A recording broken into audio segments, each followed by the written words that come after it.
game of the year for the Briar Cliff University Chargers. It's homecoming, and the Chargers taking on the 1 and 2 Doane University Tigers. The Cliff coming in today with a 2-1 mark. I'm Steve Toome, filling in for Justin Parker today, joined by Nick Chubbas. Nick, great to have you here. First time we're working together. Last week, Chargers, a huge win over Dakota Wesleyan, 47-0, and it seems like the Chargers found every way to score. Yeah, their defense and their special teams has really been stepping it up lately this season. Yeah, the 47-0 win, the biggest margin of victory in Briar Cliff school history, as they scored on offense, defense, special teams, and the punting unit. I think last week for Dakota Wesleyan has probably still got shell shock from the way that the BCU team, they blocked some punts. They got a touchdown off of a punt block. I think they got a safety off of a punt block at one point. So they just dominated. And they got a kickoff return for a touchdown. Markel Roby, the GPAC Special Teams Player of the Week, he went 94 yards on that big play. That opened up the third period of play. And whatever chance I think Dakota Wesleyan had to come back in that game, I think that one play alone crushed it. Yeah. So the Chargers come in at 2-1. They are 1-0 in conference play. Doane, you want to talk about a killer non-conference schedule. They're 1-2 on the season, but they have played some very tough teams. They opened up at home against Ottawa University out of Arizona. They're nationally ranked. They lost 48-7. They bounced back and opened up conference play with a hard-fought 17-10 win over Concordia. That was in Seward, Nebraska. And last week, they went down and played a Division II school, number 5 in the country in Tarleton State out of Texas, who opened up, by the way, a brand-new stadium that cost $26 million. And Tarleton, the Texans, won 56-3. Doane was outgained in that game 609 to 84 yards as far as total offense goes, but that just shows you how good the Texans are. And for Doane, talking to some of their people, they were kind of happy, hey, we got the experience and we didn't suffer many major injuries in that game. And when you go up against a powerhouse D2 team, you're an NAIA school, hey, you just want to try your best and not get anybody hurt. So now the Chargers come into this game with a 2-1 mark. They opened up with a loss against Waldorf, 17-10, bounced back, hard-fought game over Dakota State, 13-10, and then last week the big win, 47-0 over Dakota Wesleyan. Interesting that Dakota State and Dakota Wesleyan played. Dakota State won that game in overtime, 36-33. So you know those two teams are pretty evenly matched. Yet when Briar Cliff faced them, they got a tough win over Dakota State by a field goal. And then last week, 47-0 defense just dominating. I don't know what you make of that, Nick, when you have two balanced teams that played each other into overtime. You beat one by a field goal, and then you crush the other team by 47. How do you explain it? Well, it might be it could be just the way they set up their defenses. And sometimes the matchups don't work well. Yeah. I mean, sometimes a team will just match up better against another team. All time, Briar Cliff and Doane have met 14 times on the football field. Doane owns the series matchup advantage at 12-2. Last time Briar Cliff won, that was in 2013. 32-23, the score in that game. Last year, the Tigers won down in Crete, Nebraska by a score of 17-7. There were a number of injuries in that game, and Briar Cliff got one long pass, 70 yards for a touchdown early in the third quarter. That was their only offense. Then Doane really stymied them with a ball control offense. And when I was talking with Coach Wagner before the game, he expects that today from the Tigers. Ball control offense, running the football, and the passes to be short passes. We're going to take a short break right now, as right now we will have the singing of our national anthem here at Memorial Field, getting you ready for Briar Cliff versus Doane. Ladies and gentlemen, our national anthem.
And with the singing of our national anthem, we are getting ready for football here at Memorial Field. Steve Toome filling in for Justin Barker along with Nick Chubb is here as the Cliff. I believe they've won 7 home games in a row, or 8 home games in a row, I believe. So this is a big test today against the Doane University Tigers.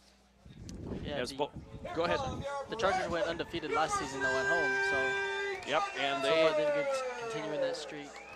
And the Chargers come onto the field here wearing the royal blue and gold uniforms. New helmets this year for BCU. They've got that lightning bolt across the helmet. If they look familiar, they should, because they certainly remind me of the old San Diego Chargers helmets back in the Dan Fouts era. I don't know if you remember those teams, Nick, but I certainly do. I love those Charger teams back in the day when they were the San Diego Chargers. Now, of course, they've moved to Los Angeles.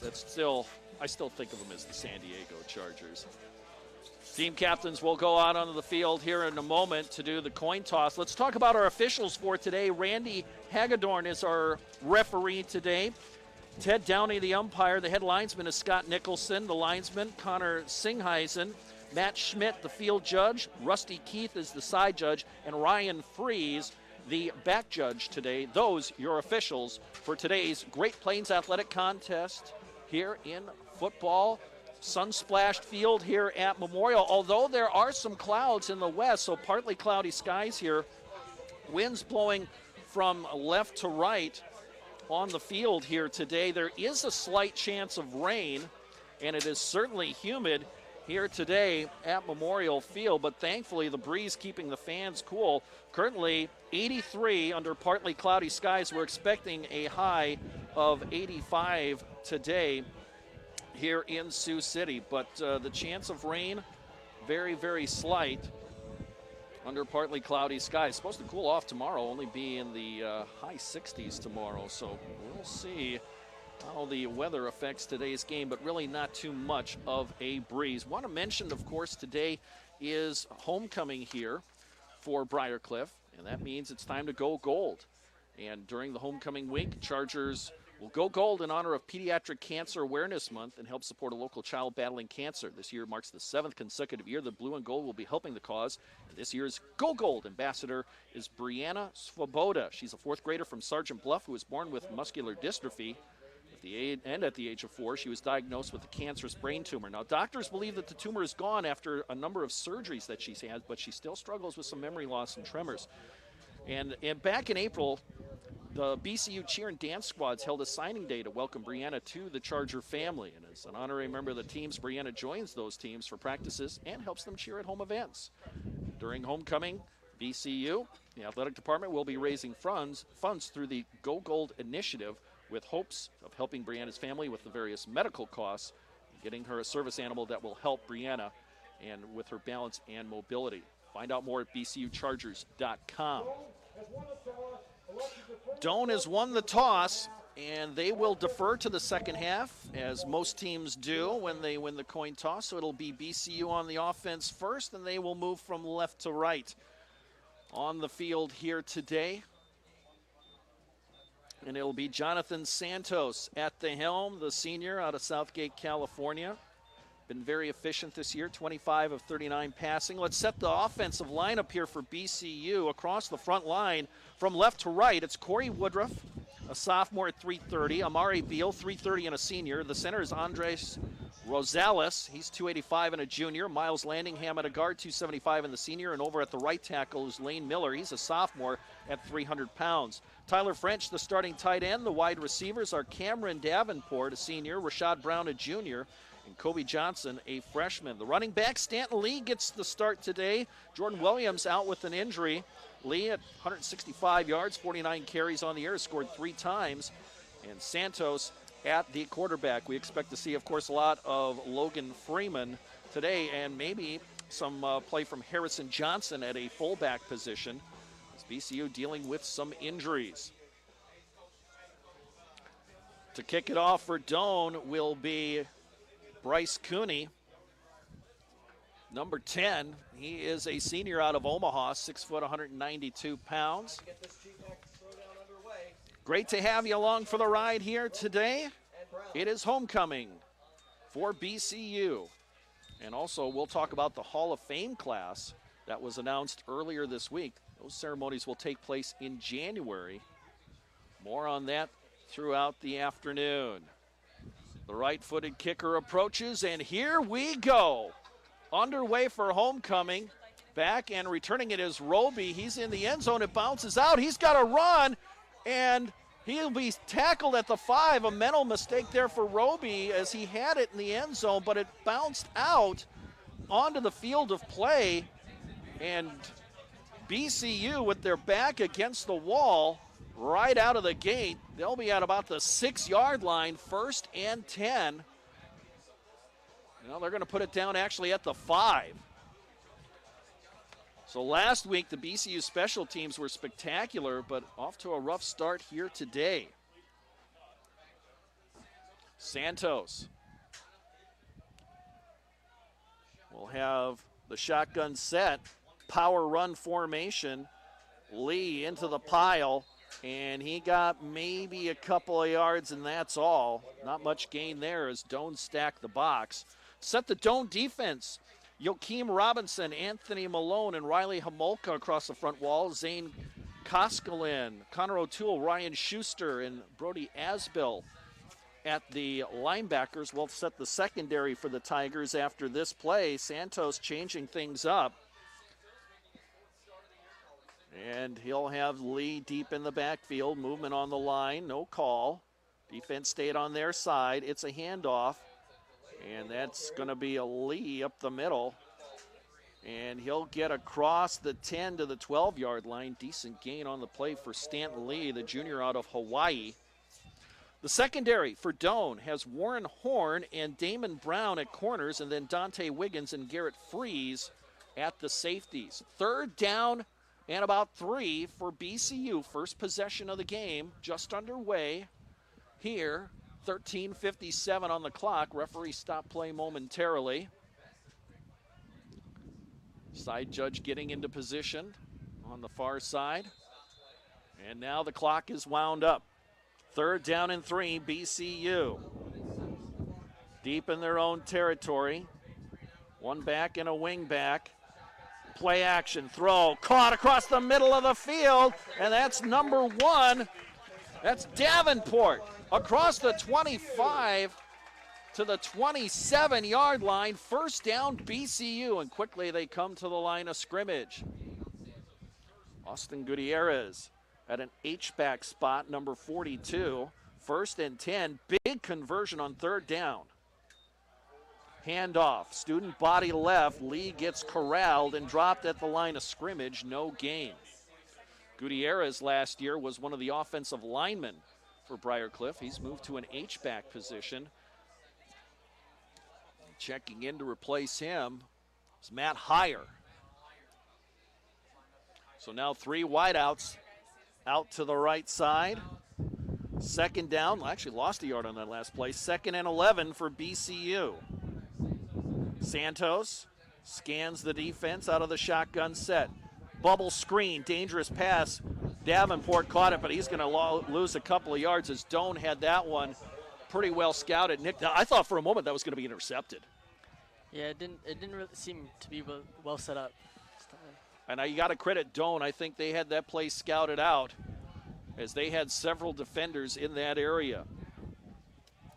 3rd down, Rashad Brown checks into the game. He'll be out as a wide receiver on the left side. 2 receivers out to the left, 1 out to the right. 3rd down and about 12. Snap on target. Looks for the screen, and it's going to be thrown and incomplete. The ball bounced in front of Stanton Lee as there was pressure coming. 4th down coming up as the Doane defense makes a stand after giving up a 1st down. Santos, the punter, 17 attempts on the year, averaging 34.8. His long 66. Should have the wind behind him. All right, check that. He'll actually be kicking into the wind. Wind's shifted. It is moving right to left across your video screen. Snap on target, not much pressure. Good kick away. It'll hang near midfield and take a BCU bounce at the 40. Inside the 35, stops at the 33. Good coverage downfield by the BCU special teams unit. Let's set the offense for the Tigers of Doane. Drake Davidson at the quarterback. He's a junior. 30 of 62 on the year. 1 touchdown, no interceptions. Kyle Jensen, the running back. Josh Baker at a wide receiver, along with Brandon Gannon and Levi Sudbeck. Isaiah Celestine is also the fourth wide receiver in the set they normally run. We'll get the offensive line after this first play here. From the line of scrimmage, 1st and 10, Doane from their own 33. 11:54 left, first quarter, and this is the first offensive series for the Tigers, who've only averaging 184 yards of offense per game, 61 on the ground, 123 through the air. They're only scoring 9 points per game. They're giving up 38 on defense, but again, they face some very tough opponents. Shotgun set. Jensen the back. Here comes a man in motion. That's Gannon. Pressure's coming. Long pass down the left sideline. Got a man, but too far. Incomplete. The intended receiver was number 21, Celestine. He's a junior out of Stockton. He's their main receiver, 8 catches, averages 20 yards per catch. Good pressure coming up the middle from BCU is Davidson, a quarterback out of Moberly, Missouri. 48% of his passes he's completed on the season. Spread formation, 2 receivers either side. There comes Gannon in motion. Handoff up the middle. Jensen, not much room, but squeezes through a hole across a 35 to a 39. That's a good gain for Jensen. 34 carries, 97 yards, 2.9 average. Has 1 rushing touchdown coming into today's contest. He got a good gain there of about 6. 3rd down and 4 coming up.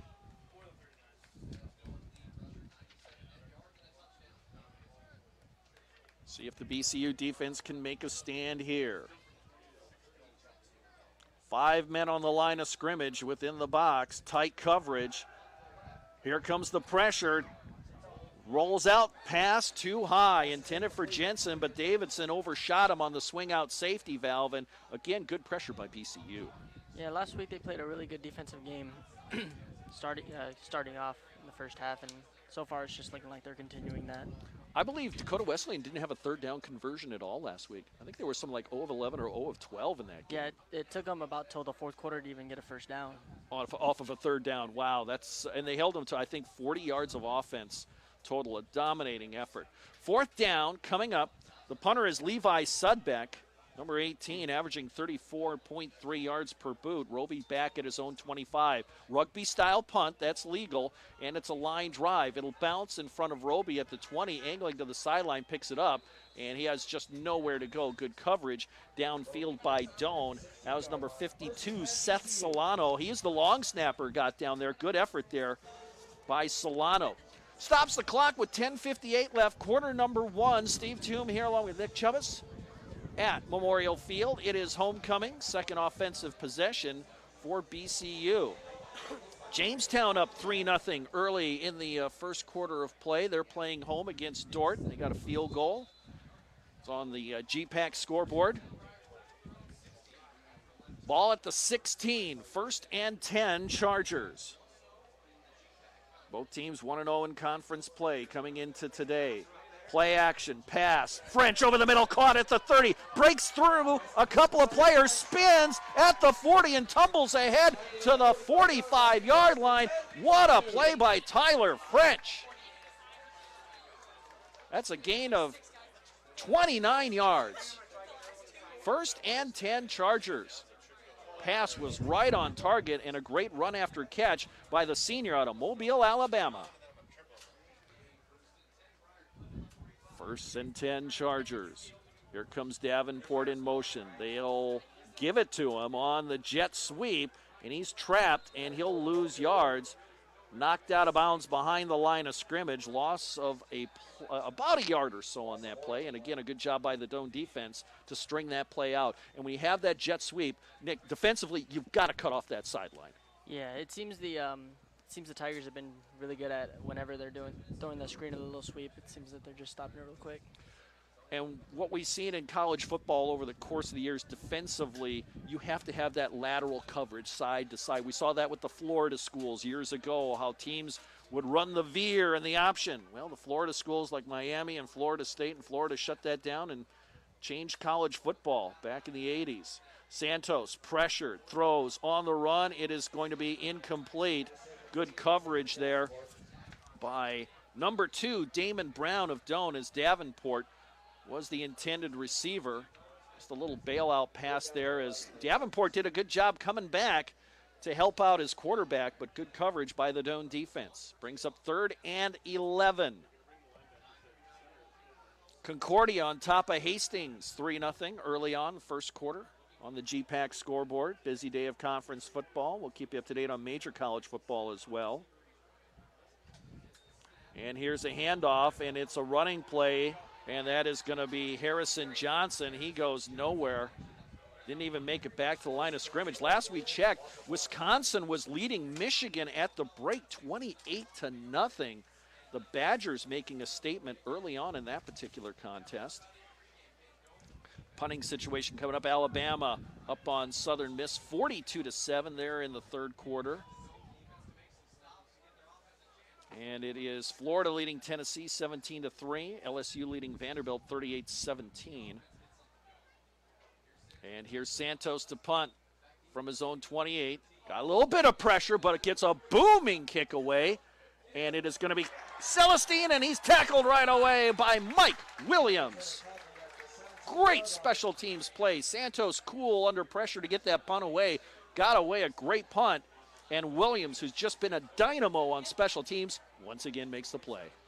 Yeah, it seems that their defense is coming up pretty strong like they did last week again, but their special team so far has just been continuing.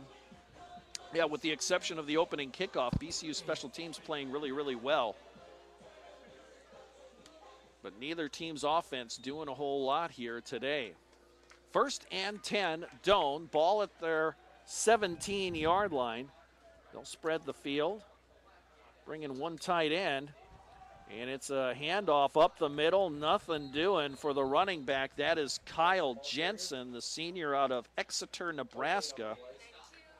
And no gain on the play. A lot of blue jerseys there in the middle of the field. 2nd down and 10 coming up.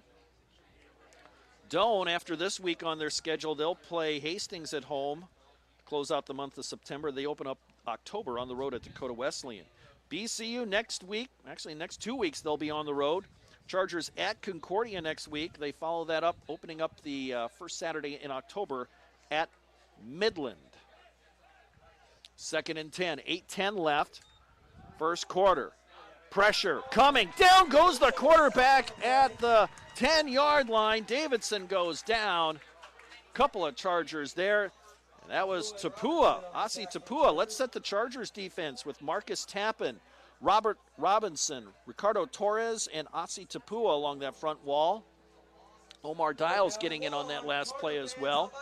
Mark Snorton, Robbie Huddleston, and Alexander Johnson, the starting linebackers. Patrick Cassant Jr. and Dante Shipman at the corners. Markel Roby, Javon Woods at the starting safety positions. 3rd and 17 from the 10.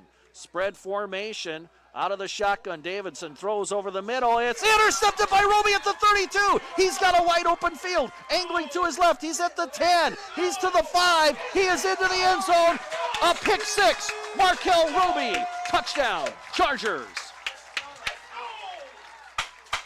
For Roby, his 2nd interception of the year, and that one he took it to the house from 32 yards away. And I tell you what, that pass hung up, Nick, and Roby was playing center field. He saw it all the way. Oh, yeah.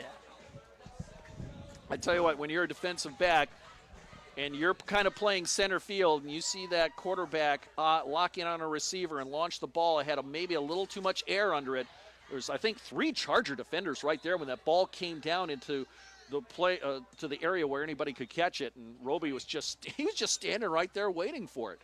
Read it all the way as number 98, Nick Manthana, going to line it up for the extra point out of the hold of Jalen Cook.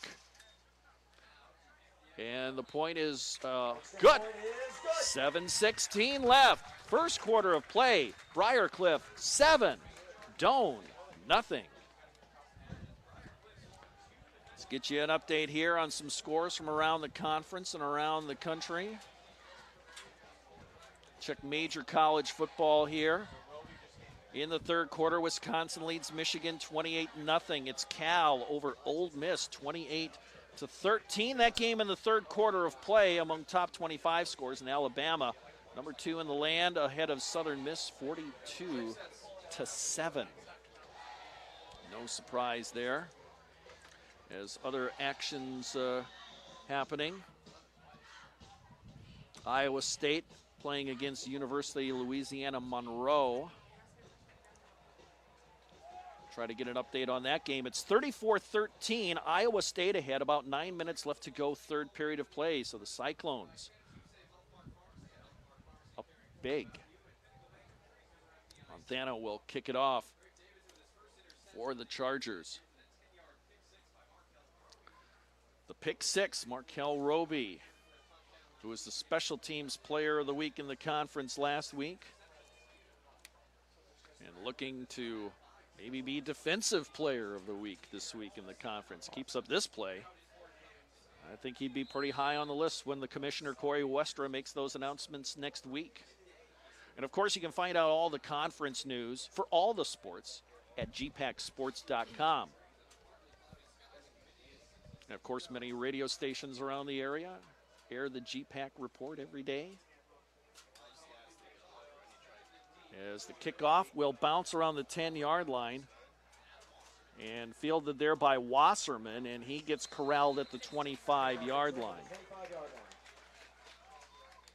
So Adam Wasserman, the backup quarterback, the redshirt freshman out of Fairbury, Nebraska, out there on special teams. Nick, not too often you see a backup quarterback returning kicks. But sometimes you got to put that great athlete out there.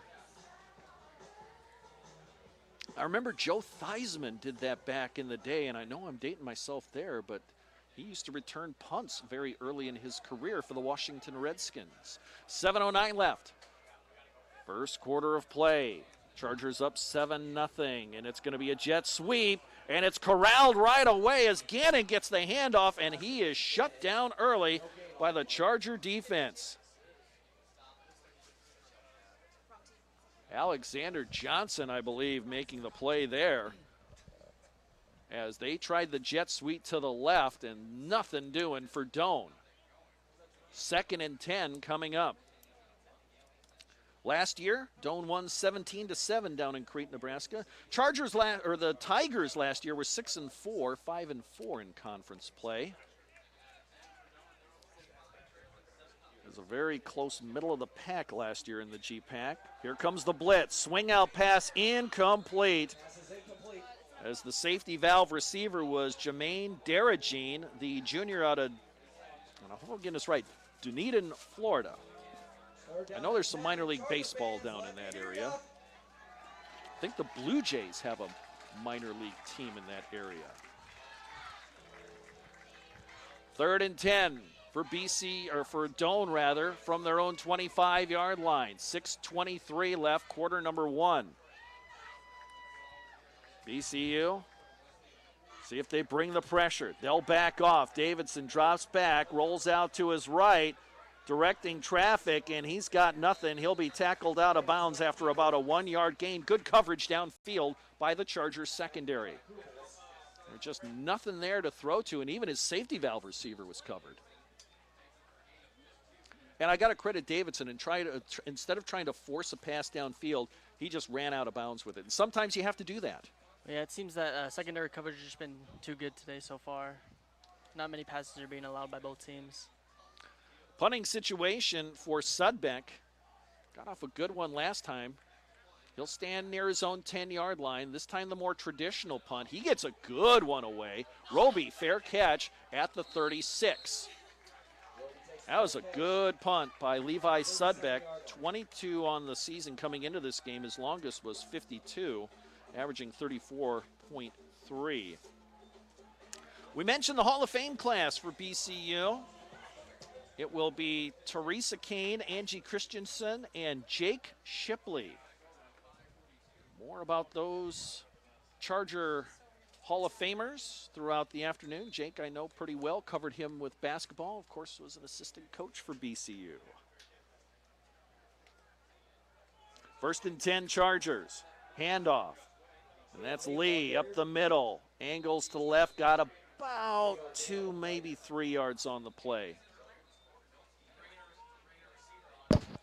2nd down coming up for BCU. Their offense has not scored, but their defense has. Their defense scored last week. Special teams scored last week for BCU. The 47-0 win over the Tigers of Dakota Wesleyan. Student body right, and Lee is drugged down from behind. Good play there by number 3 for the Tigers, and that is Anthony Malone.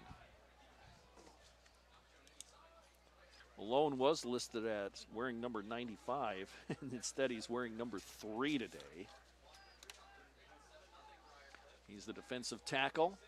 3rd down and about 7 from the 39-yard line for the Chargers. 2 receivers out to the left. Santos will roll that way. Tough throw. He got hit as he thrown. It's caught, but shy of the 1st down marker by a yard. French with the reception. He's at the 45, but they needed to get to the 46. So do you go for it, or do you punt the ball away? Remember, Santos is the team's punter. They're going to bring out some extra bodies. 4th and 1 from their own 45 for the Chargers. Plenty of time on the play clock, 15 and counting. Santos barks out the signals. It's the pistol formation. Here comes the man in motion. Augustine. Handoff up the middle. And it looks like it's going to be Lee, and I don't think he got it. Looks like he might be stopped at about the line of scrimmage. Yep, his knee went down, and BCU turns it over on downs. Tip your cap to the Tiger defense. Making the tackle for Doane was Schuster. He's Ryan Schuster, the senior linebacker out of Ashland, Nebraska. So now the BCU defense will have to stand tall. This is the best field position so far for Doane. From the Charger 45, 1st and 10, 3:54 left, quarter number 1, homecoming here at Memorial Field. Pistol formation. Here comes a man in motion from the H-back spot.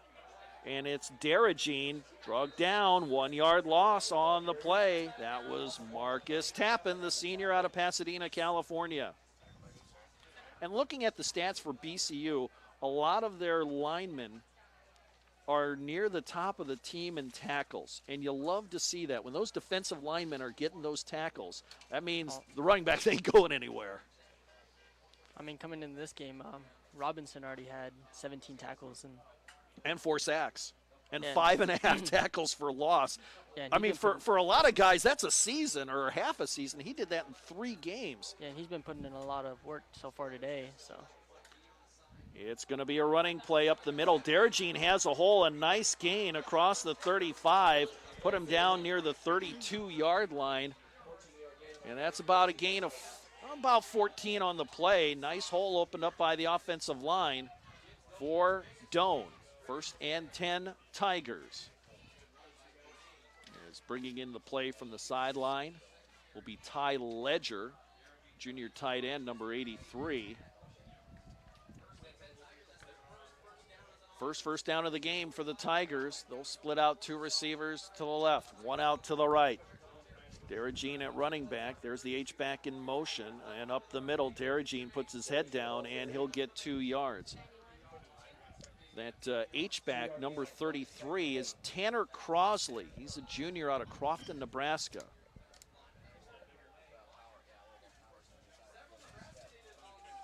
Of course, Crofton, Nebraska, known very much for their girls basketball team and so many state championships and players that have gone on to success at the collegiate level. Yeah, they've been a really strong team for a while now. I would say a dynasty. if you can say the name dynasty, Crofton Girls High School basketball is definitely it. Second down and about 8. Play action. Here comes the pressure. Stepping up in the pocket.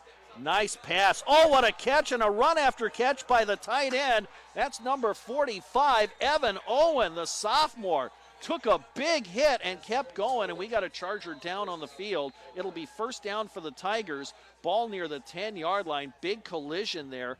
And I think that was number 13, Javon Woods, who may have gotten the worst end of that as he applied the hit right away. And Owen just powered out of it. As the clock will stop with 1:44 left.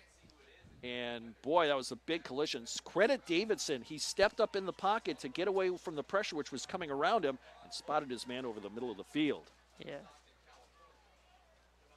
As we will examine, let's see here, I'm not 100% sure of who was down, but I think that was Wood. I saw number 13 make the tackle. Javon Wood, the senior. He is from Stockton, California, played linebacker last year, playing in the secondary this year, and he is still down on the field. With 1:44 left, 7-0. It is the Chargers on top, and now Doane, they're going to huddle up over on the sideline, and hopefully that young man's okay. There was a big collision there in the middle of the field. Let's check the scoreboard from across the country. Iowa State now ahead of Louisiana Monroe, 41-13. That game about halfway through quarter number 3.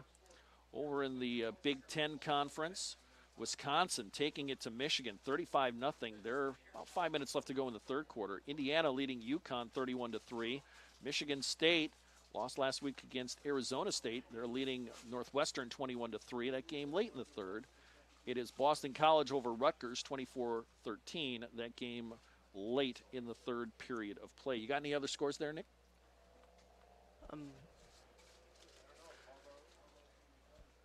Got Alabama leading Southern Miss 42-7.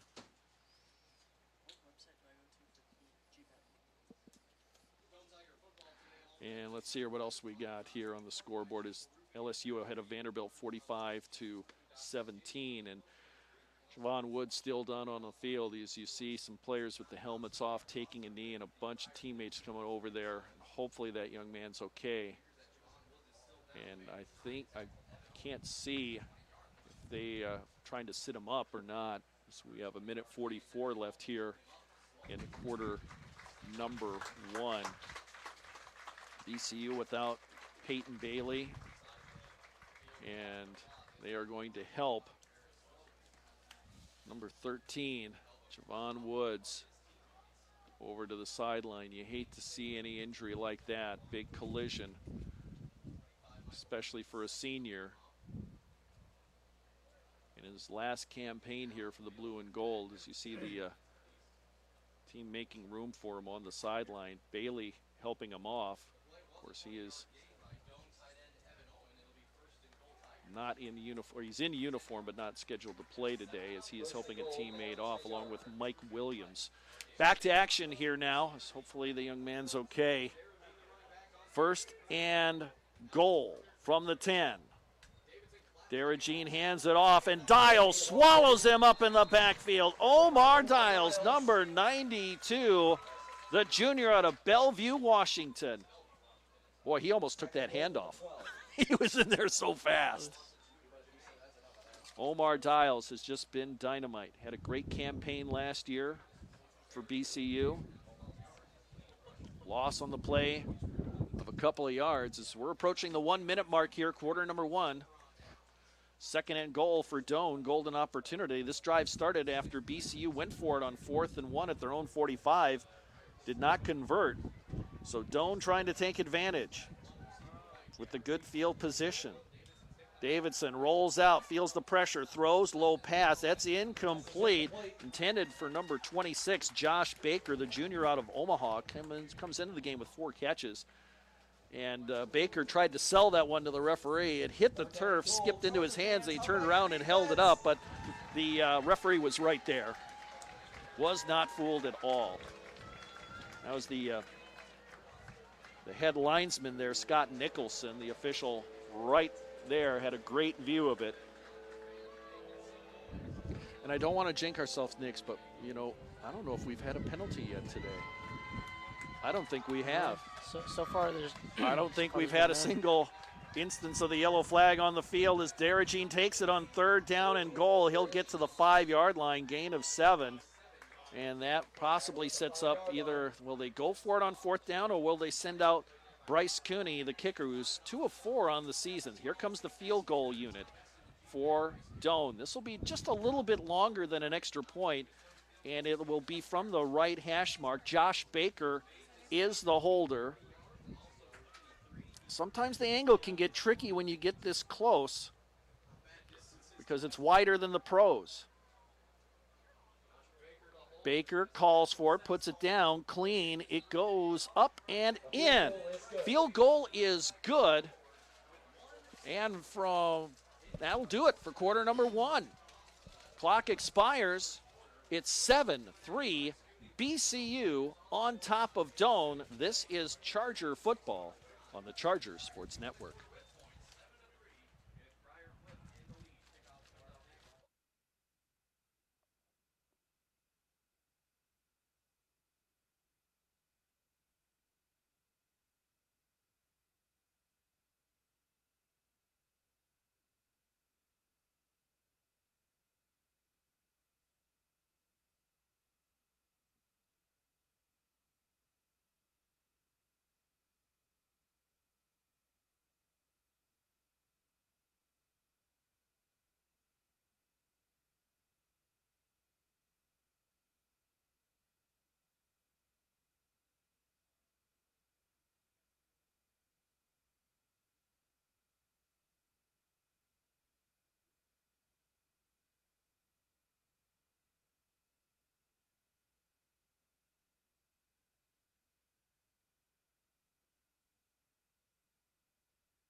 And welcome back to Memorial Field, along with Nick Chuba. Steve Toom here, filling in for Justin Barker today. It's homecoming for the Chargers. They lead 7-3 after 1 period of play.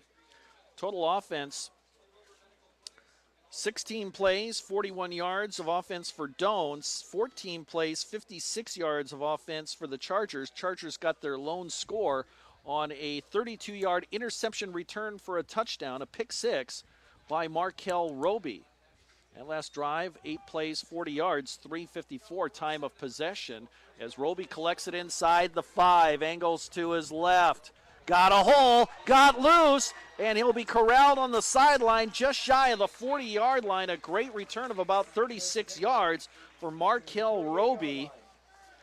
GPAC Special Teams Player of the Week.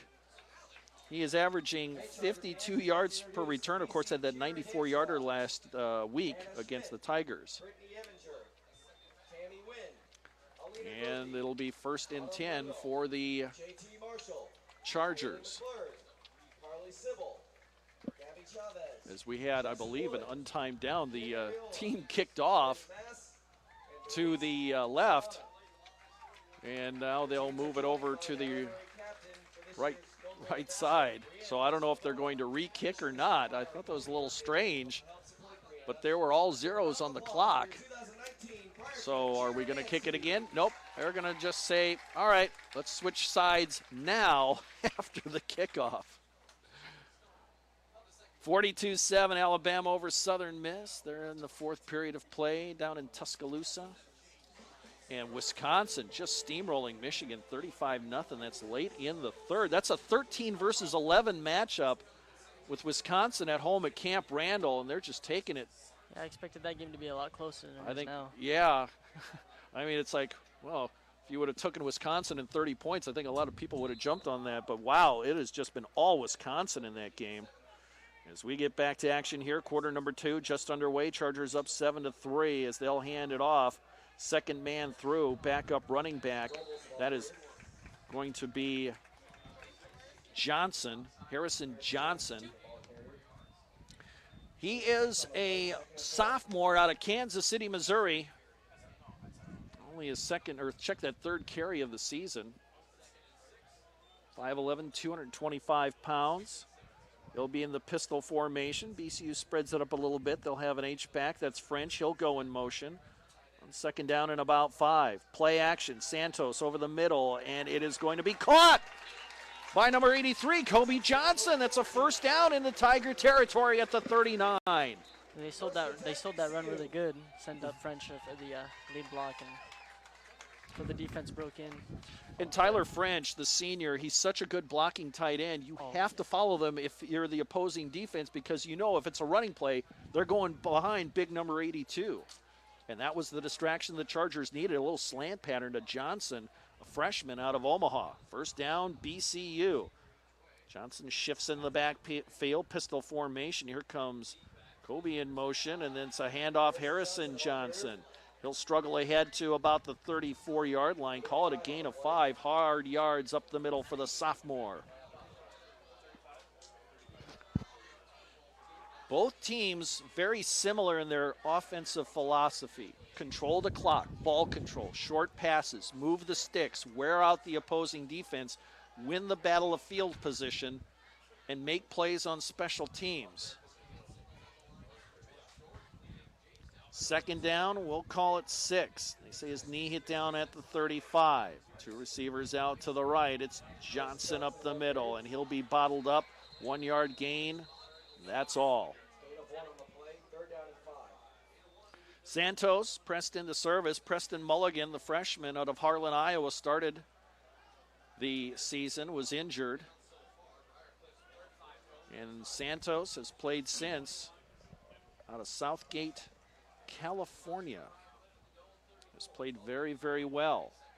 Third down and 5. 12:45 and counting, second quarter. Chargers lead 7-3. Backs on either side, and now here comes the man in motion. Gutierrez. And they'll try a bubble screen. It's tipped into the air and incomplete. Oh, that was dangerous. They were setting up Davenport on the bubble screen, but it was tipped. And almost coming up with the interception was Garrett Freeze, number 4, the senior out of Indianola, Nebraska. Boy, he came close to tipping it to himself, but it fell in no man's land, and now it's fourth down. And you talk about no man's land, really too long for a field goal, but you don't want to necessarily punt it away. So 4th and 5 from the 34. Chargers will go for it with 12:29 on the clock here in quarter number 2. Santos, here comes the blitz. It's picked up. It's caught over the middle, and it's a first down for the Chargers. Rashad Brown, the junior out of Chicago, his 5th catch on the year. Move the chains. First down, Chargers. So far, the Chargers have been having some good success on that pass. Right over the middle of the field, and credit the offensive line. There was a couple of guys that came in almost on a delayed blitz there for Doane, and they were picked up, gave Santos time to step into the throw, and he delivered it on target. First and 10 Chargers from the 28 of the Tigers. They'll play action. Santos has time over the middle, caught by Brown. He's inside the 10, to the 5, to the 3-yard line. The ball comes loose. Was he down? He was down. First down Chargers. The head linesman pointed to the ground, saying, nope, ground cannot cause a fumble, and the Chargers have it at point-blank range. What a pass by Santos. Looks like they're being set up on the 3-yard line.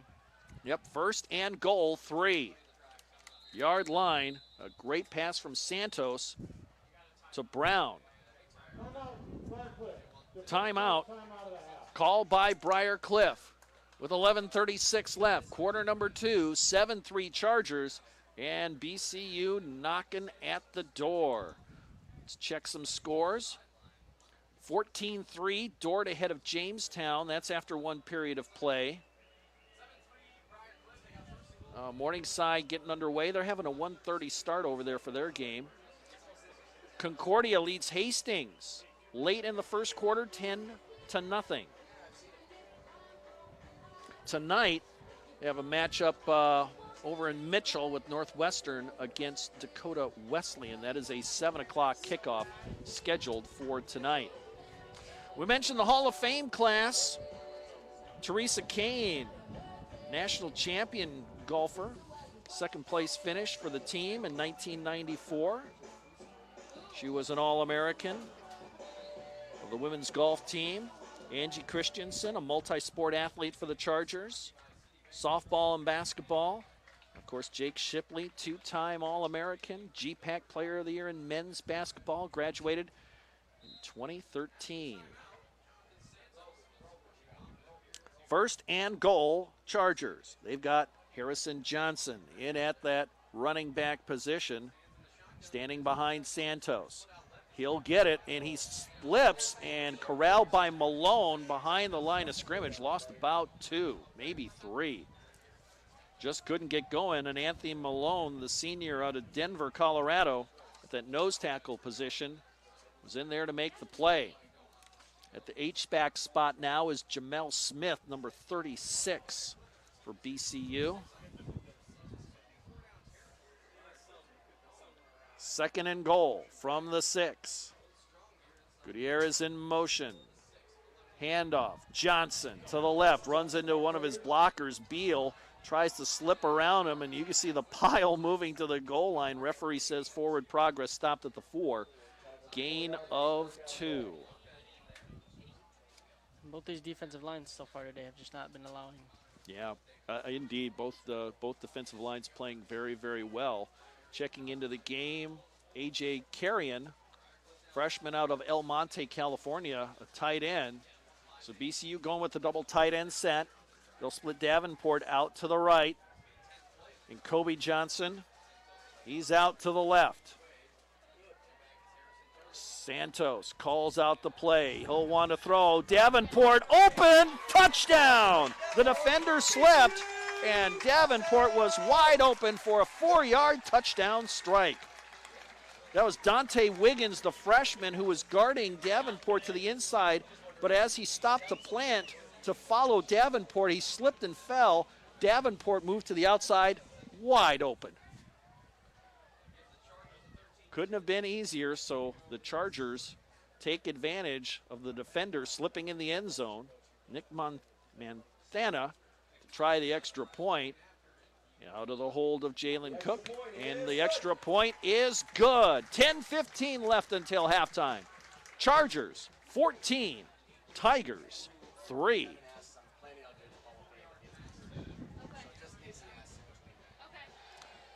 Don't forget, you can find out everything that's going on with Briar Cliff Athletics at bcuchargers.com. Webpage I'm on check every day myself, so find out what's happening with the Royal Blue and Gold. So make sure you check that out, find out what's happening. bcuchargers.com. Now, of course, the homepage for the conference is gpacsports.com.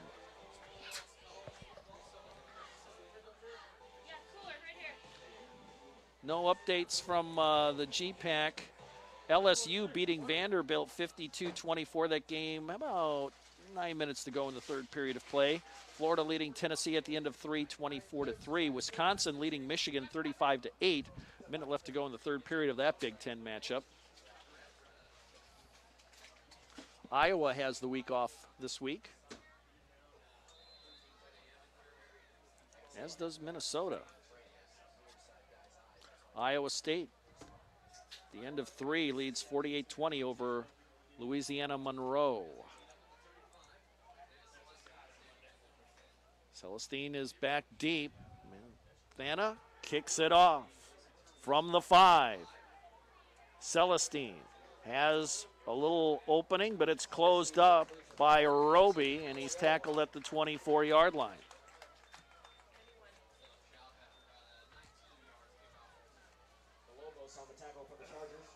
First and 10 for the Tigers. They've had one time so far today the Tigers had with decent field position. Otherwise, they've been backed up in their own territory pretty much most of the game. A good drive of 40 yards got them their field goal. Now let's see what they do. Wind blowing a little bit. You can hear in our microphones from right to left. Out of the shotgun, handoff, and oh my goodness, the running back's got nowhere to go. That was Robinson in there like a lightning bolt to shut down that play. Jacoby White had no chance whatsoever. White, the junior out of Grapevine, Texas. That was his 15th carry on the year, and he's going to lose about 4 yards as Robert Robinson, the junior out of Los Angeles, another tackle for loss. He's just been dynamite on that defensive line. 2nd and about 14.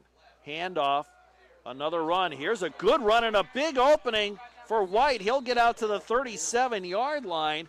Good gain on the play of 17, and that's a first down as a nice hole opened up on the right side there for the Tigers. That's Hunter Bond and Aiden Mendoza on that side of the line of scrimmage for Doane.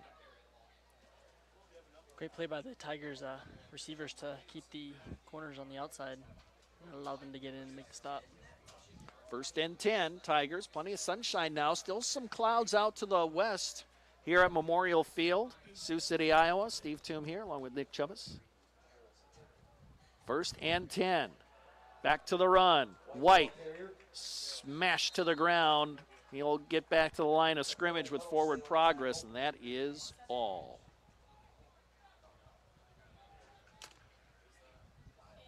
And we have an injured Charger on the field. Javon Woods hurt earlier, still on the sideline, and that is Omar Dials holding his knee, it looked like. Dials has been, again, great on that defensive line. You see Peyton Bailey out there to tend to his teammates, give some advice. Bailey, of course, that leader on defense, injured, not playing today, does have his uniform on here on homecoming day, and a lot of players taking a knee here on the Charger sideline as Doane will huddle up on their side of the field. And boy, just injuries just been stacking up for the Chargers. It's been an all too familiar theme over the last few years for BCU, dealing with injuries at multiple positions. Hopefully Omar will be okay.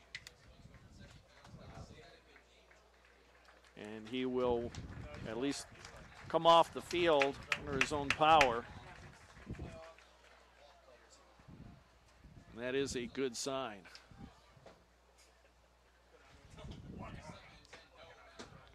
So it'll be 2nd down and 10 for the Tigers. 8:34 left until halftime. 14-3 Chargers. Big game here in the Great Plains Athletic Conference. White in the backfield, number 22. Facing off against 4 down linemen. Here comes a man in motion. Handoff, White, tackled for a loss. Back at the 35-yard line. M.J. Montgomery, the freshman out of Norfolk, Nebraska, with a big tackle. And for BCU, you have to have that next man up mentality, and Montgomery did that. He's the backup defensive lineman. Made a great play there. 3rd down and 12. Make it 13. And we'll call it 12. They got to get to the 47. They're at the 35. 3rd and 12, Tigers. 4 wide receivers, 2 either side. Here comes Gannon in motion. Blitz coming. And we're going to have a penalty flag down. Pass is caught by Baker. He'll spin ahead and actually get the first down. There's our first penalty of the day. It comes at 7:34 left here in quarter number 2. Actually, 2 flags down on the field. Could have offsetting penalties. I think the Chargers might have jumped early, but was there holding? Now the referees will confer. Randy Hagedorn, our referee for today's contest. This is a big, big call. If it's against BCU, obviously the Tigers will decline it and take that first down. If it's offsetting, that means we do the whole thing over again. Let's see what Randy Hagedorn has to say. We had 2 2 fouls. Offsides defense. The penalty is declined. Personal foul, face mask against Briar Cliff. 15 yards and an automatic first down. So they'll move the ball. Oh, it's after the play?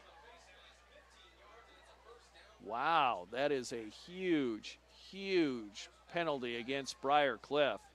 Because not only do they get the 12 yards that they gained on the play that they needed for the first down, they tack on another 15 after it. Big break here for Doane. Let's see if they capitalize. They're down 14-3, 7:29 and counting, quarter number 2. Chargers showing blitz. Here's a man in motion. Delayed handoff. White has a little bit of a hole, squeezes through it, gets across the 35 to about the 34-yard line. So Jacoby White giving him some good play here. Junior out of Grapevine, Texas. Had 14 carries for only 10 yards coming into this contest. But Doane's got a little momentum here, a 4-yard gain on that last play. 2nd and 6.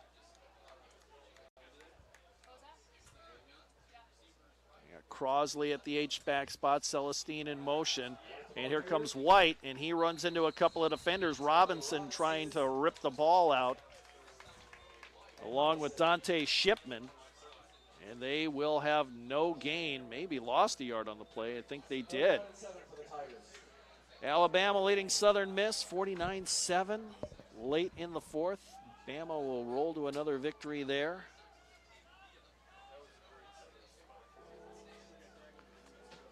See if we got any updates on some GPAC scores. 9-0 Morningside over Midland. 3rd and 6 with 6 minutes left to go. Straight drop back. Davidson has time, throws incomplete. His receiver, I think it was behind him. That's number 5, Levi Sudbeck. And that will bring up a 4th down.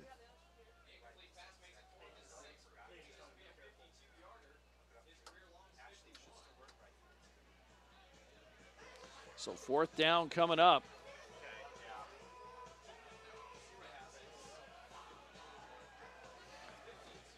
And will the Tigers go for it at the Charger 35?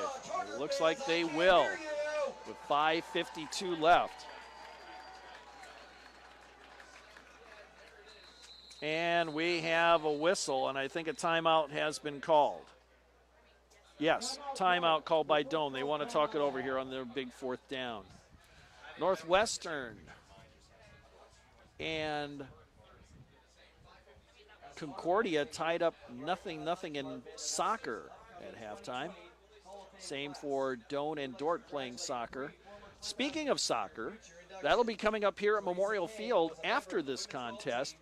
The men's and women's soccer matchups move from campus to after the football game. So it's a triple header here at Memorial Field. As soon as the football game is done, they'll clear things out, set up the goals, and place the women's soccer matchup first, followed by the men's soccer matchup. So 3 games for the blue and gold here at Memorial Field today. Concordia leads Hastings 16-0. About 10 minutes left to go. 2nd period of play in football. And back to action here. 4th down and 6 for Doane from the Charger 35-yard line. 4 wide receivers. White the setback. Here comes Gannon in motion. Pressure coming. Davidson throws. Got a man deep, and it's tapped away. And it is intercepted. It's intercepted. I thought it was tapped away, but it's picked off by Shipman. What a play by Dante Shipman, number 8, the senior defensive back out of Compton, California. As the Tigers throw the deep ball on 4th and 6, his man was open. I think the pass was a bit underthrown. And an interception, the 2nd of the day, thrown by Davidson.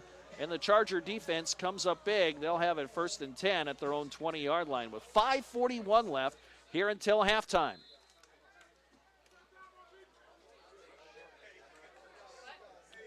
Charger defense has been outstanding. 1st and 10, BCU. And that's Lee in at running back, and he will be swallowed up, and he'll lose a yard. 2nd down and 11 coming up for the Chargers.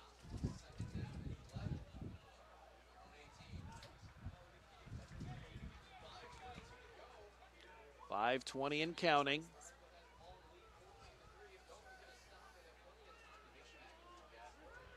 Santos will send him down. Split 2 receivers out to the right, 1 out to the left. Put a man in motion.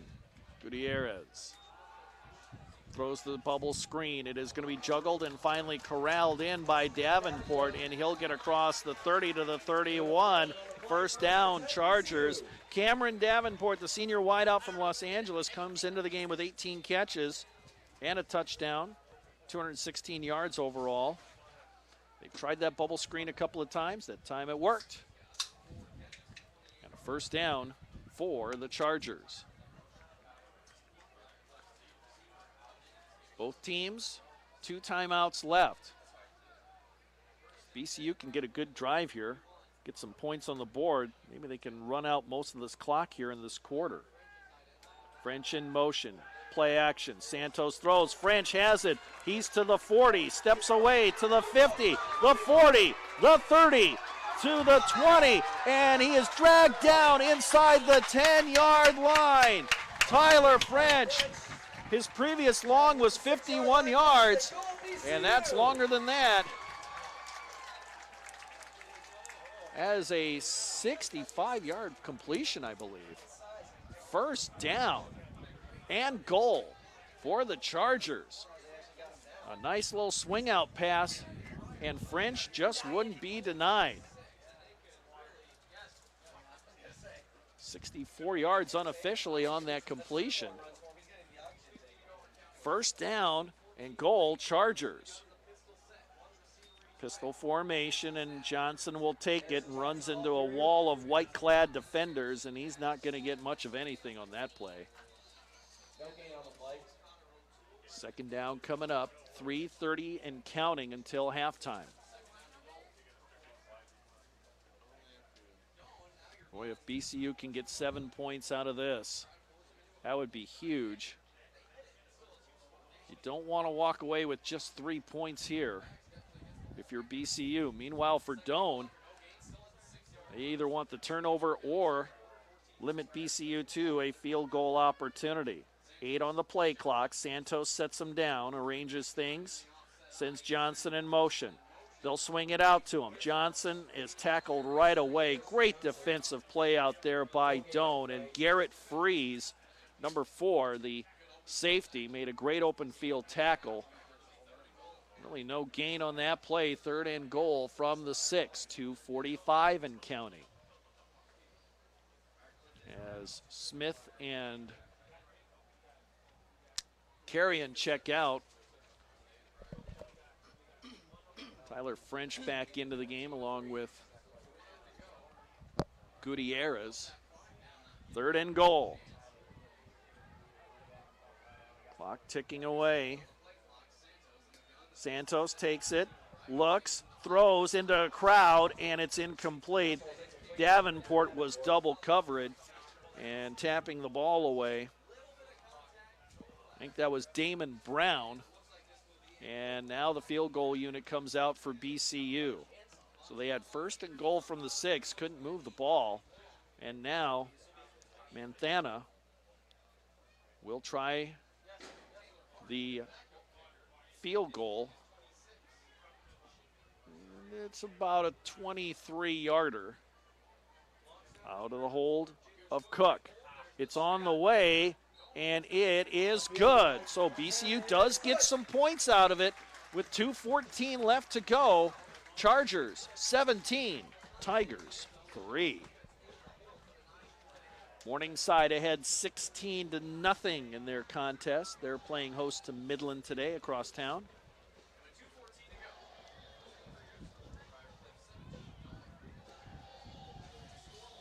Mentioned men's and women's soccer coming up after this particular contest here. The pitch over at BCU, a bit wet. And yesterday the Charger officials made the decision to move the game out here. It was supposed to be a 1 o'clock and 3 o'clock matchup. Instead, it'll be 5 and 7, I think, here tonight for women's soccer, then the men's soccer matchup here at Memorial Field. So plenty of homecoming action here today for Briar Cliff. I'm Steve Toom along with Nick Chubbas. Rest of the BCU crew here today at Memorial Field. The rain has stayed away so far. Again, we got some blue clouds out to the west, and they've almost kind of been stationary here throughout the afternoon. And the ball comes off the tee, and so we'll have to do this one again. Not much of a wind here today. Currently about 82 degrees. Got a little bit of precipitation last night. Not really a whole lot. There were some threatening looking clouds out to the west earlier, but they have stayed away so far. Here's the approach. Celestine back deep. Let's see if they kick away from him. They will kick it to him at the 7. Tries to go to his left. Has the sideline, has some pretty good blocking and a good return for Celestine. And he will get across the 30. Across the 35 to the 36. A pretty decent return there for Doane. Mentioned BCU's offense, 23 points per game coming into this contest, giving up 11 on defense. Tigers scoring only 9 points per game, but giving up 38. Again, they've played a very tough schedule last week, playing Tarleton State, school down in Texas, currently number 5 in the D2 rankings. Of course, North Dakota State number 1, South Dakota State number 3. In Division, or I'm sorry, that's in Division 2. I'm sorry, I was thinking FCS football. As we have a handoff to Jensen up the middle, and that's across the 42-yard line. Got my divisions mixed up there for a moment. And a decent gain on first down, about 5, maybe 6 yards. Speaking of North Dakota State, they're playing host to UC Davis today. They're number 4 in the country. That's a big matchup in the Missouri Valley. Taking on, I believe, UC Davis is out of the Big Sky. Handoff. Robinson breaks up that play. A loss on the run by Jensen as Robinson comes in there and busts up that play. I don't know if anybody blocked him. And if somebody did, I'm sure the Doane offensive line coach is going to have a word with them. Yeah, Robinson has gotten through quite a bit today already. Third down and about 7. Yeah, I mean, the thing about it, if you're Doane, it's like, hey, Robert Robertson, he wears number 18. Yeah. Block him. Easier said than done, though. He has been dynamite so far. And Robinson's applying some pressure, a little swing out pass, and Jensen has it. And he slips through a couple of tackles. The ball comes loose, but the referee says he's down at the 44-yard line, 2 yards shy of the first down marker with 38 seconds left. Let's see if anybody calls a timeout. Well, Tiger's going to come to the line. It's the second time today they've gone on a 4th down. 24 on the clock. And looked like there was movement, and there was. Somebody moved early. I think it was the right tackle. And I think that was Nick Aus. Oh, they're going to get Sam Vanderslice. The left guard was the one that moved first. And now the punting unit will come out. 20 seconds on the clock. Neither team spending either of their 2 timeouts. Kind of surprising. You figured Doane would have wanted to, give themselves some time. And if you're Briar Cliff, well, you'll take the 17-3 lead. You might want to spend some time, maybe give your offense one more chance, but at the rate things are going, 17-3 sounds pretty darn good. It will be Doane to get the football to start the second half. Last drive, Briar Cliff had gotten into the red zone just in one play, so maybe they might go for that again. You never know. Try to get those little extra points before the half ends. But then again, he also got Markel Roby back there too, and he can deliver on a punt return. He's already returned one kickoff for a touchdown this year. Referees conferring at the line of scrimmage, the 44-yard line of BCU. End of the first period, Morningside 16, Midland nothing.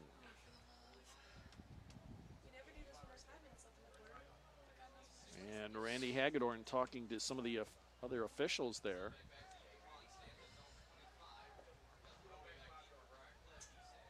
And that is Levi Sudbeck, the punter. 10 seconds, there was a 10-second runoff on the foul.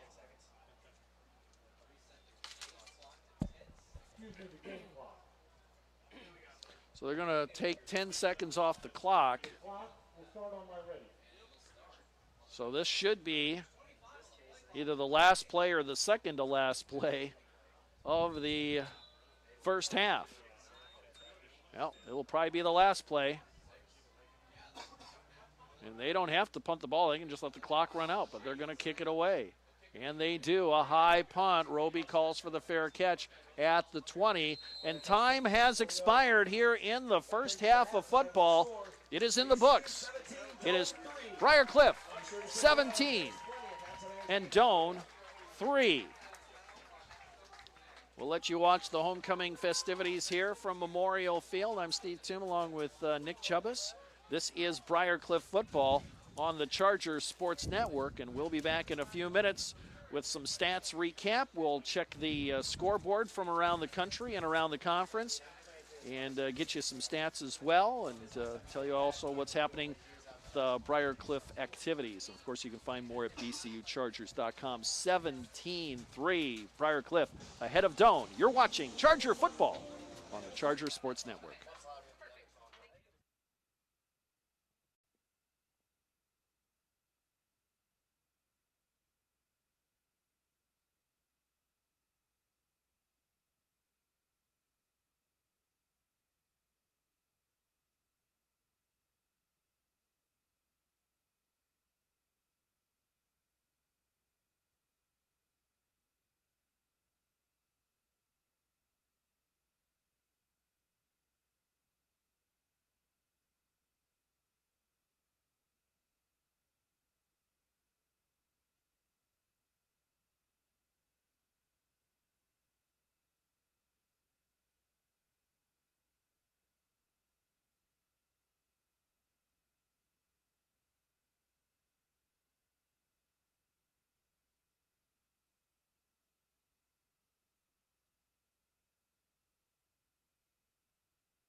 And welcome back, Memorial Field. Partly cloudy skies today here in Sioux City. Along with Nick Chubbas, I'm Steve Toom, filling in for Justin Barker today. We're at halftime of our football game between the Chargers of Briar Cliff and the Tigers of Doane University. It is Briar Cliff 17-3 here at the break. Let's check some scores from around the conference. It is Morningside leading Midland 16-0. At the half, it's Concordia leading Hastings 30-0. And Dordt ahead of Jamestown at the break by a score of 21-3. Later tonight, it's Northwestern playing at Dakota Wesleyan. The scoring plays in this particular contest, BCU did it with defense to start things off with 7:16 left to go in the first quarter. Markel Roby intercepted a pass, took it in 32 yards for the pick six. Point after kick was good and made it 7-0. Doane got a 22-yard field goal from Bryce Cooney with 4 seconds left to go in the first period of play. That made it 7-3. Briar Cliff took it down the field and got a 4-yard pass from Santos to Davenport with 10:15 left to go, made it 14-3. And then, after a big play by Tyler French, a 63-yard pass, the drive stalled at the 6-yard line. Nick Manthana kicked a 23-yard field goal with 2:14 left to go in the half. That's how we got to 17-3. Nick, let's check out some of the team stats here. Coming into the half, the Tigers have 5 first downs, and the Chargers have 7. The Tigers have done 17 rush plays for only 37 yards, while the Chargers have 15 for 16 yards. But look at the discrepancy on the next line. Yeah, passing yards, though, the Tigers only have 38, while the Chargers have 176. Yeah, the passing there, Santos is 11 of 15 for 176 yards and a touchdown, while Drake Davidson is just 4 of 11 and 2 interceptions on today. That's certainly not what Coach Bessler wanted. Check out some of the other team stats. Total offense? Total offense plays, the Tigers have had 28 plays for only 75 yards, and Chargers have 30 plays for 192 yards. Let's check out the time of possession. Actually, Doane winning that battle, 14:44 to 10:27. But what do we always say about time of possession? The most misleading stat in all of football. Third down conversions. Last week, Briar Cliff was stellar, and they're doing it again defensively. Well, yeah, they're holding them. Well, both teams have been holding each other pretty good. Tigers are only 1 of 7, while the Chargers are 2 of 7. Yep. But fourth down conversions, though, Chargers have held the Tigers to 0 of 1, and Chargers are 1 of 2. Yep. Checking individual stats, Harrison Johnson with 12 yards or 9 yards rather, on 7 carries. Stanton Lee has been bottled up 7 carries for only 8 yards. And Jermaine Daragine, 5 carries for 20 yards. Jacoby White has 6 carries for 14 yards. Kyle Jensen, their starting running back, 4 carries, just 8 yards. And receiving-wise, Cameron Davenport, 4 of 30, but wow, Tyler French, look at that stat line for him. 3 catches for 98 yards, with his longest being a 63-yard pass. And Rashad Brown, a couple big catches. He goes for 31 yards, including a big 25-yarder. Santos, punting-wise, has been pretty good, 2 punts averaging 41. Levi Sudbeck, he's got 3 punts, he's also averaging 41. So special teams been pretty even for the most part, but defensively, Briar Cliff with a couple of big interceptions, and that's leading the way. And the steady play of Santos. Again, he comes in to today completing 64% of his passes. He's doing better there, and he's just been steady in that passing department. And that offensive line, for the most part, has been giving him time to throw because he's had time. And when he's been able to step into those throws downfield, like the one to Brown over the middle of the field, that was just perfectly thrown. Well, yeah, those offensive line, it's like they like you said, they're just covering really good, and it's like I've noticed lots of them picking up lots of other blitzes, because the Tigers have been showing quite a bit of late blitzes. Yep, and those delayed blitzes, sometimes those are very, very difficult to pick up because by that time, your running back has probably slipped out to be the safety valve, and that's what they count on. Hey, I got another update for you here on the GPAC scoreboard. The second period of play, it's Morningside leading Midland 23-8. And let's go to the national scoreboard here. It is a final, Alabama over Southern Miss 49-7. LSU pouring it on against Vanderbilt, 66-31 with 9 minutes left to go in that game. Florida has defeated Tennessee, no surprise there, 34-3. The final there. Wisconsin, with about 3 minutes left to go, leads Michigan 35-14. And Cal has defeated Ole Miss 28-20. Pac-12 has been playing some pretty good football. Remember last week Arizona State beat Michigan State on the road. Yeah. And even though I don't think you're going to have a playoff team out of the Pac-12, that upper echelon of the Pac-12, you're going to have teams ranked probably between, say, 7, 8, 10, and probably 25. I know Utah lost to USC, and that was a big loss for the Utes, but I think there's really good parity in the Pac-12 football this year. Yeah. And in the Big Ten, Wisconsin looking to make a statement as they are looking to close out Michigan up 35-13. Let's check action from the Big 12 conference. Iowa State, they've just finished that game, and Iowa State beats Louisiana Monroe by a score of 72-20. So a big bounce-back win for the Cyclones today as they come back and beat Louisiana Monroe 72-20, the final score in that particular contest. Checking some other scores from the Big Ten. We've got just a moment here. It's Indiana leading UConn after 31-3.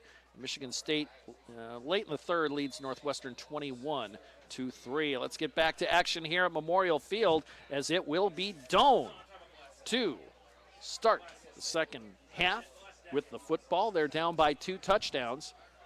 Manthana, short high kickoff fielded by one of the upbacks of the 25, and he has a head of steam, and he just puts the hammer down at about the 40-yard line. That was number 7. And that was Riley Heidoff.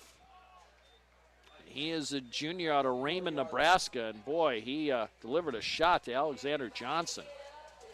So good field position here for Doane as they start the second half of play, down 17-3. Along with Nick Chubbas, Steve Toome here. Megan Glover helping out from the Sports Information Department. Headed up by Kevin Potabom. Man in motion is Gannon, and that's Jensen with the handoff. Picks his way through the line, and he'll advance the ball to the 45, gain of 5 on the play. And a good gain. No time to panic here if you're the Tigers. You're down by 2 scores, yes, but you need to establish that balance. And we've got an early timeout called by Briar Cliff. So Dennis Wagner saw something he didn't like. He and his defensive coordinator are going to talk things over here. After one play here in the second half, BCU spends one of their 3 timeouts. Gives us an opportunity here to talk about Go Gold this week for homecoming. And the Chargers are raising funds for the Pediatric Cancer Awareness Month. They're supporting a local child battling cancer. This marks the 7th consecutive year the Chargers have been doing this. And this year's Go Gold ambassador is Brianna Svoboda. She's a 4th grader from Sergeant Bluff who was born with muscular dystrophy and at the age of 4 was diagnosed with a cancerous brain tumor. Now, doctors believe that the tumor is gone after many surgeries, but she still struggles with some memory loss and tremors. Now, back in April, the BCU cheer and dance squads held a signing day to welcome Brianna to the Charger family. And as an honorary member of the team, she does help out, and the Chargers raising money to help that family pay for the many medical bills. Find out more, bcuchargers.com. Second down and 5 for Doane. They'll send a man out of the backfield in motion. Here comes the pressure. The pass is caught, and that's out on the sideline, number 26, Josh Baker. As the quarterback, Davidson, took a big hit after he delivered the football, but a good gain of about 4. 3rd and 1 coming up for Doane. The defense has really been putting that quarterback on his heels so far today. Yep. We've and gotten a lot of big hits on him so far. Yes, and that's Drake Davidson, the quarterback, the 199-pound junior out of Moberly, Missouri. And a big 3rd down here. They'll send 4 wide receivers out, 2 to each side. Jensen to the right of the quarterback. Here comes Gannon in motion. And they'll go with the quarterback keeper up the middle as they fake the jet sweep. And a great run there by the quarterback, which was not Davidson. That is Adam Wasserman who took that handoff, and he will get the first down. Adam Wasserman, a redshirt freshman out of Fairbury, Nebraska. That was his 10th carry on the year as Davidson checked out of the game. And it will be Wasserman running the show now. Passing on the year, just 3 of 6. 62 yards, has thrown an interception. First and 10. Wasserman barks out the signals, flips it to Gannon on a quick sweep, and a nice run there by Gannon gets him down to the 40-yard line. We'll call it a gain of 7. 13-20 and counting. Third quarter just underway. Chargers up 17-3. And Doane has gone to their second-string quarterback in Adam Wasserman. Brandon Gannon, the senior out of Grand Island, Nebraska, with that running play. Got him a good gain. 2nd down and 3. Spread formation. They bring in Tanner Crosley at the H-back spot to the left side of the formation. That's Gannon in motion. Handoff up the middle, and Jensen gets nothing. I think that was Robinson in there to disrupt things once again for Briar Cliff. Said his name quite a bit today already. Yeah, we're going to be saying it all year. Oh, yeah. Coming in this game with 17 tackles, though. And he's already made quite a few today. Yes. And tackles for loss as well. He has just been a disruptor defensively, and you love that out of your defensive lineman. 3rd down and 3 from the Charger 40. Shotgun set. Here comes the blitz. Wasserman rolling out, trying to buy time. Pressured, throws on the run, and it's caught. Celestine has it inside the 25 to the 23. That's a great throw by Wasserman. He used his legs to buy time. Celestine got open at about the right hash mark, and a first down, gain to the 23-yard line, gain of 17 on the play for the Tigers, as Wasserman, the redshirt freshman, was being chased, almost ran into the sideline, almost ran out of real estate, but he delivers a great pass on target. First down and 10. Tigers, they're on the move. 2 receivers each side. Here comes Gannon in motion. And Wasserman keeps it, wrapped up right away. Nothing doing there. Mark Snorton on the tackle, number 20. He played running back last year for BCU at the end of the year. And the junior out of Hammond, Indiana, came into the game with 13 tackles. And that was a loss of 2 on the play. Back to the 25. 11 minutes and counting left here in the third quarter. Doane, their first drive after taking the kickoff to start the second half of play. 3 receivers trot out to the left, 1 to the right.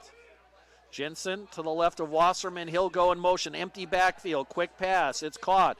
Nice pass out to Jensen. He's run out of bounds at the 19-yard line. Gain of 6. That pass right on target by Wasserman as the pressure was coming from BCU. Tigers have come out into this quarter so far a lot stronger than they were in the first half. And with the switch at quarterbacks, seems like they got a little bit different look here with Wasserman, who's probably a little more mobile quarterback than Davidson. Yeah. 3rd down and 6. Wasserman out of the gun. BCU showing blitz. Back stays into block. Pass over the middle is caught, and that's a catch by Baker down to the 1. He slipped it in between a couple of defenders, and a nice catch by the junior Josh Baker out of Omaha, Nebraska. That was a nice throw by the redshirt freshman. 2 defenders there, and he slipped it right in between them. Under center, I think for the first time today, Wasserman's going to try to push the pile forward. He sneaks over to his right, and he's down at the 1-foot line. I thought he got in, but the referee says no. 2nd and goal. We'll bring in a couple of tight ends. Some more muscle on the line there for the Tigers. 2nd and goal. One would expect Wasserman probably just on a sneak here. Maybe they'll hand it off to Jensen. Wasserman's already ran up the middle twice. Oh, he dropped the football, a fumble. It's loose at the 1 yard line, but I think the Tigers recovered as Wasserman did not handle the snap cleanly. And I think the center recovered it. Oh, what a break there for Doane as they almost fumbled it at the goal line, but they keep it, and they lost about half a yard. 3rd and goal, 9 minutes left to go, 3rd quarter.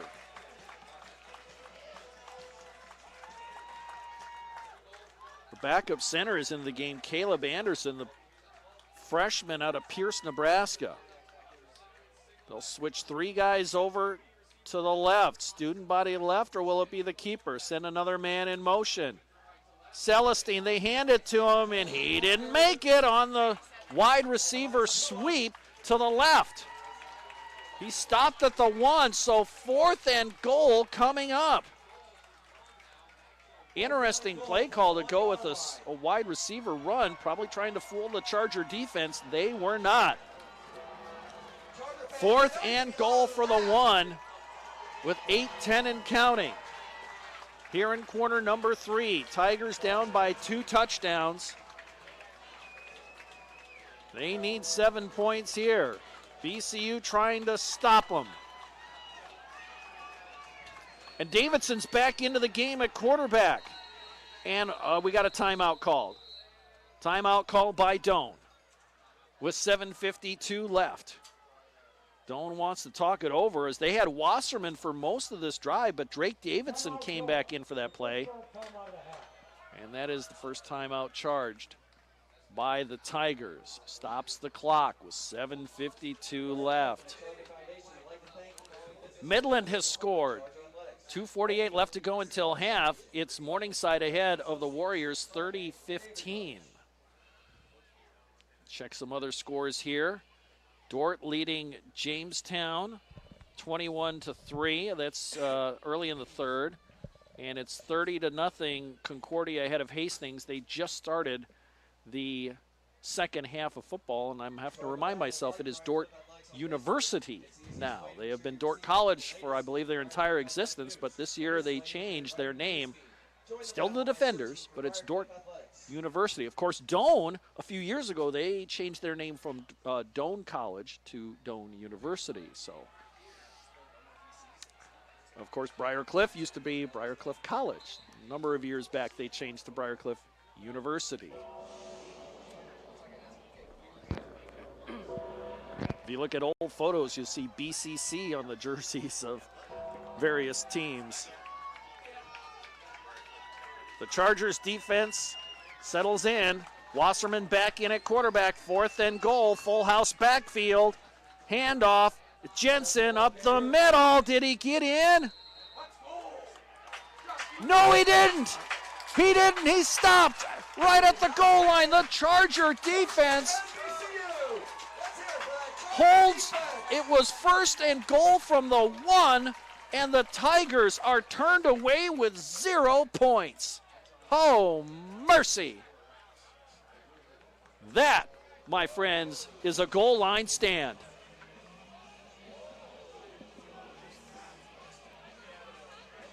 And what a heartbreak for the Tigers. Now BCU has, they've won that battle. Now they got to get the ball out of the shadow of their own goalpost. 1st and 10 from the 1 yard line. BCU, 3 backs in the backfield. Santos in the shotgun. Let's see if he'll try to throw it or if they'll play it safe. If you're wondering, BCU in their history has gone 99 yards. And there's a running play up the middle. It won't happen here. And a gain of about 1 yard. That was Johnson. A few years ago when Briar Cliff was playing at the Dakota Dome, they took on the Dordt Defenders and did go 99 yards for a play. It was a pass from Kevin Van Egdom. I can't remember who the receiver was right off the top of my head. Well, they've had really strong pass plays today so far, so I mean, I wouldn't be surprised if they did it again. Well, let's see what they do on 2nd and 9. One more traditional set here. They'll play it safe and keep it on the ground with Johnson. And he'll bully ahead to about the 3-yard line. And, gotta keep it safe here and just maintain possession. You also don't want to put it on the turf. 3rd down and 8 for the Chargers. Let's see if Santos will go to the air. Play being signaled in from the sideline. As Harrison Johnson behind him. Splits out a couple of receivers. Santos looks confused. He's got 10 on the play clock. 2 receivers also out to the right side. Here comes a man in motion. That's Brown out on the left side. And they will throw it. The slant. Brown had it. Did he catch it? Yes. But he got it at the 10-yard line. That's shy of that first down marker by a yard, so the punting unit will have to come out. Nice safe pass there by Santos. It was maybe a little bit behind the receiver, but it was caught by Rashad Brown, but a yard shy of the first down marker. Actually, they're going to say he's down at the 9, so 2 yards shy of the marker. So now Santos will have to punt out of his own end zone. Celestine back. He's at midfield. Sun's come out again. We've had partly cloudy skies here in Sioux City on a humid afternoon. Temperature about 82 degrees. Wind has died down, practically non-existent. Santos, good punt. Fair catch at the 47-yard line by Isaiah Celestine. And Santos did his job there. So with 5:32 left to go here in the 3rd quarter, we're still at 17-3. That's where we were at halftime between Doane and Briar Cliff. Chargers on top. They go on the road the next 2 weeks, at Concordia next week, at Midland to open up the month of October. Then they get Morningside here at home. The 19th is a bye week for BCU. Kind of interesting schedule for the Chargers. They have 6 home games. They play them in 2 3-game stretches. So this is the final game of their 3-game homestand, if you will. You don't refer to that too often in football. You'll talk about more about that in baseball. Gannon goes in motion. Handoff. Misdirection play, and that's Jensen, and he'll take it out to the 49, gain of 2. As Davidson back in at quarterback, the junior. He got shaken up on that last drive, and Wasserman came in, drove him down the field. But the Tigers were turned away at 4 plays from the 1-yard line. A little surprised the Tigers don't stick with Weizerman, seeing how he came out and just made some good plays. Yep, but Wasserman back on the bench. He did return a kick earlier in this game. 4 wide receivers for Doane. So they stare over the defense. Davidson has time, throws a short pass. Celestine on the comeback pass. He takes it, scoops it off the turf at the 46. And he'll be about 3 yards shy of the first down marker. Good play by Celestine, their top receiver. He is a junior out of Stockton, California. 3rd and 3 coming up as the clouds put the field in some shade again. Getting very humid here today.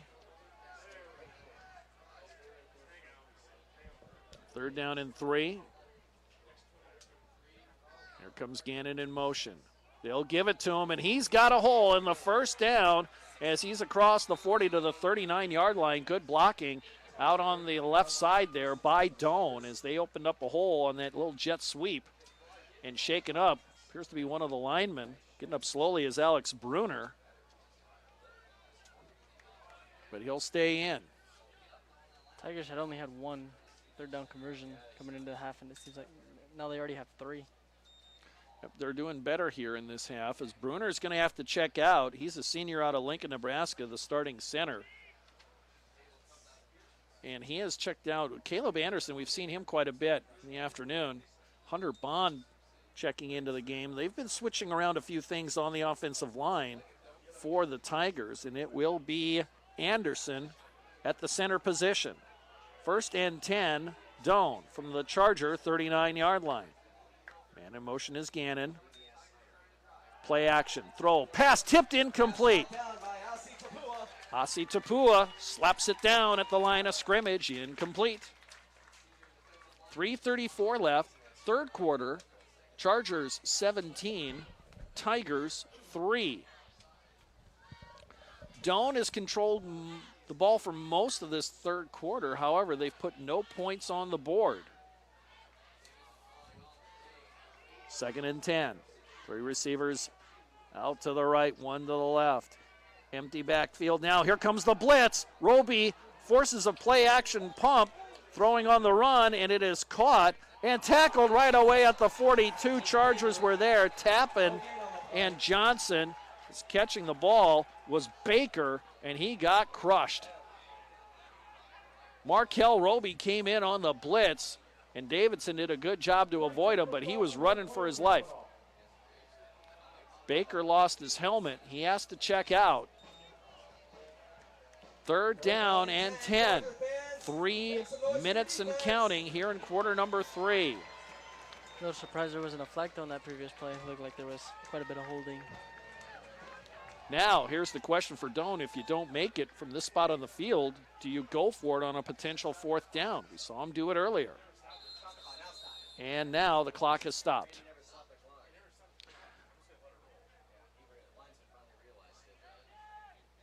I think they have an issue with the clock here. 28-3. They're going to reset the clock to 3:05. 28-3, Dort leads Jamestown with about 9 minutes left to go in the third quarter. So Dort playing very well. That game being played in Jamestown. Chargers will close out the season on November 16th at the Jimmy's. 3rd and 10. Crosley stays in to block. Picks up the blitz. Tipped and intercepted. Picked off by Briar Cliff. It's a flag on the play. Flag on the play as the quarterback was hit. And Doane players are clapping, so this may be roughing the passer. I don't know how, as the, or could be something else too, but the quarterback was hit as he threw it. Unless there was some other penalty in the middle of the action there. Mike Green got the interception for BCU, but will it stand? Clock stops at 2:49. Randy Hagedorn will huddle up his officials to sort it out. Big play as that was 3rd and 10.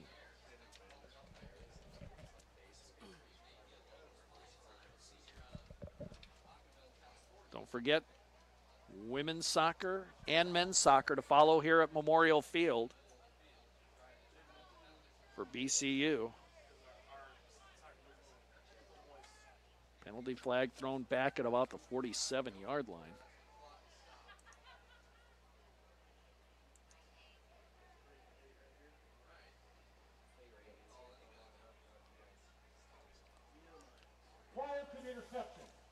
Prior to the interception, personal foul against Briar Cliff. And 15 yards and an automatic 1st down. Monteque Edwards, the senior, gets tagged for it. By the way, those soccer matchups, Midland the opponent, coming up later today. So the interception is taken away. That would have been the 3rd for Davidson on the day. He's thrown 2 in the first half. The ball will be put down at the 24-yard line. Not too many penalties today, but they've gone against the Chargers, I think, in almost every instance. 1st down, Tigers. They're down by 2 touchdowns with 2:40 left to go here in quarter number 3. Play action, quick pass. Celestine catches it, and it's incomplete. It's out of his hands. He caught it, started to move upfield, but it slipped away from him. Never had it. Incomplete. Would have been a short gain, if anything, had it been complete. 2nd and 10 coming up. Clock stops. 2:35 left here in quarter number 3.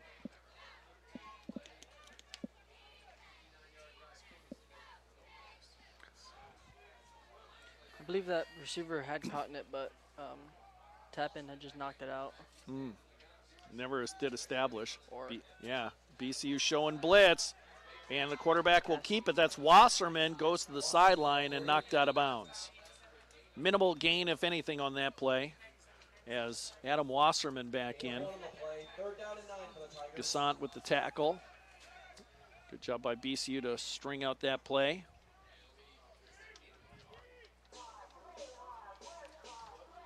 update on any of the scores. No changes in any of them in the G-Pack.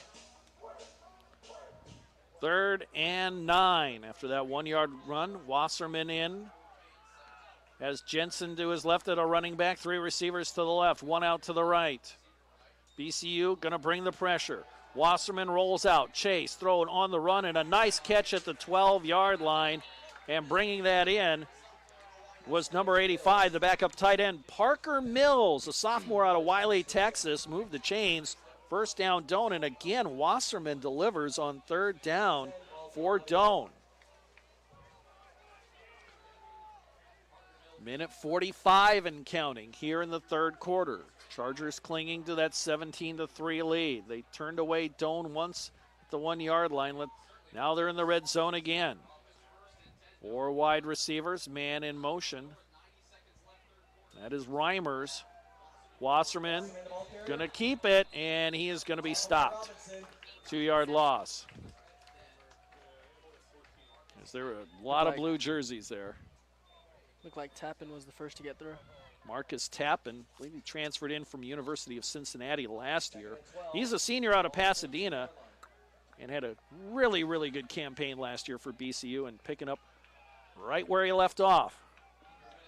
2nd down and 13, loss of 3 on that last play. 2nd down, 4 receivers, 2 out to each side. Caden Reimers in there now. He's out of Palmer, Nebraska, number 87. To the end zone, Wasserman lobs it up to the corner, tapped away, incomplete. I think it was out of the back of the end zone as Gassant was on the coverage there. And they intended that one for Reimers, who stands 6'2". But I think that one would have been too tall for anybody to catch. 3rd down. As the sun back out on the field here. Again, we have partly cloudy skies throughout the day. It has been, looks like there have been some rain clouds.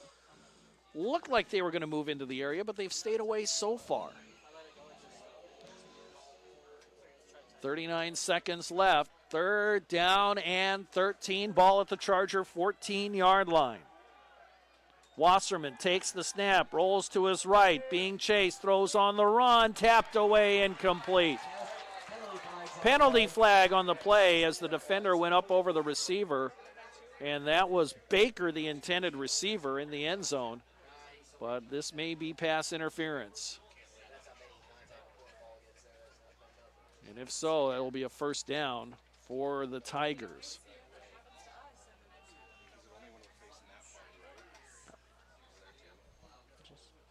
Now, you do have a right to go for the ball, but can't make contact. Pass interference defense. Ball will be put down at the 2-yard line, 1st and goal for Doane. So another penalty against Briar Cliff, and with 32 seconds left, Doane knocking at the door again. BCU turned them away the last time they were here on 4 straight opportunities. Wasserman in at quarterback, has Jensen to his left. 4 wide receivers, check that, 3 wide receivers. Puts a man in motion. Baker, now Wasserman keeps it up the middle, nothing doing, stopped at the 1. They tried a misdirection play, but BCU stayed at home, and that more than likely will be the final play of quarter number 3. Doane's been close, but they haven't put any points on the board. 17-3, Chargers lead after 3 periods. Back with the 4th quarter in just a moment. You're watching Briar Cliff football on the Chargers Sports Network.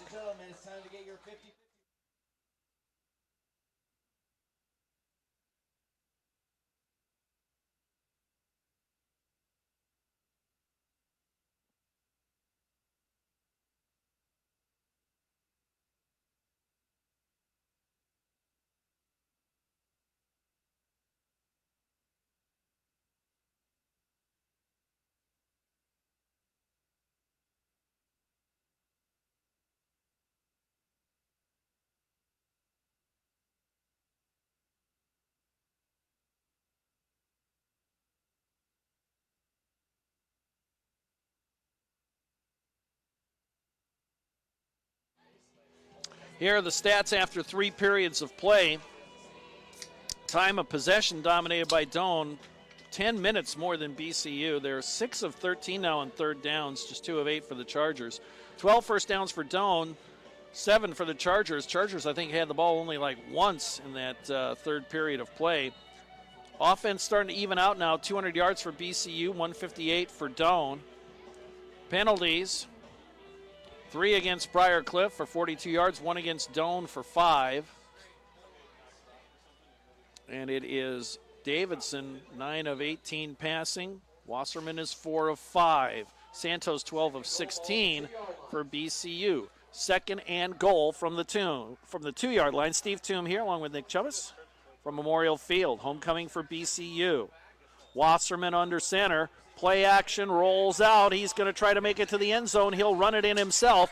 It's a touchdown for the Tigers. A great fake there by Adam Wasserman, and the Tigers get into the end zone for the first time today. They're down by 8 currently, pending the point after kick by Bryce Cooney.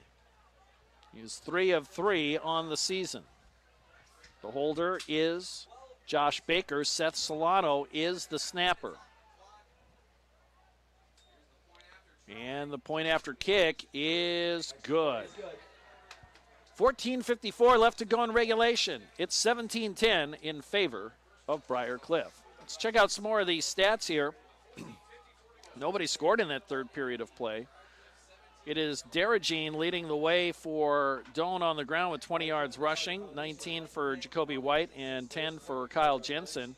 Harrison Johnson leading the way with 11 yards on the ground for BCU. Stanton Lee had 8. BCU just ran all over Dakota Wesleyan last week, but the running game just not there. Jonathan Santos, 12 of 16 passing for 182 yards and 1 score. That went to Cameron Davenport. Markel Roby has a 32-yard pick 6. That was the first score of the game. And the touchdown for BCU coming in the second quarter of play. It capped off a 10-play, 62-yard drive. That last drive for the Tigers, 12 plays, 53 yards, and it took 5:38 time of possession. So let's see if BCU can rally and get a drive of their own going. This is anybody's ball game, and momentum right now on the side of the Tigers. One thing I wanted to point out from that previous play, Caden Reimers, the way he blocked the receiver and just kept him held him there and allowed the quarterback to run him for the touchdown. Yeah, it was a great fake by Wasserman, and he ran out to his left, and he had a lot of real estate out there. Good blocking by Reimers, the junior out of Palmer, Nebraska. Here's the kickoff from Cooney. High end over end kick, and it will sail into the end zone for a touchback, as that was Cook watching it go over his head and wisely just let it go. So let's see what 25-yard line, first down and 10.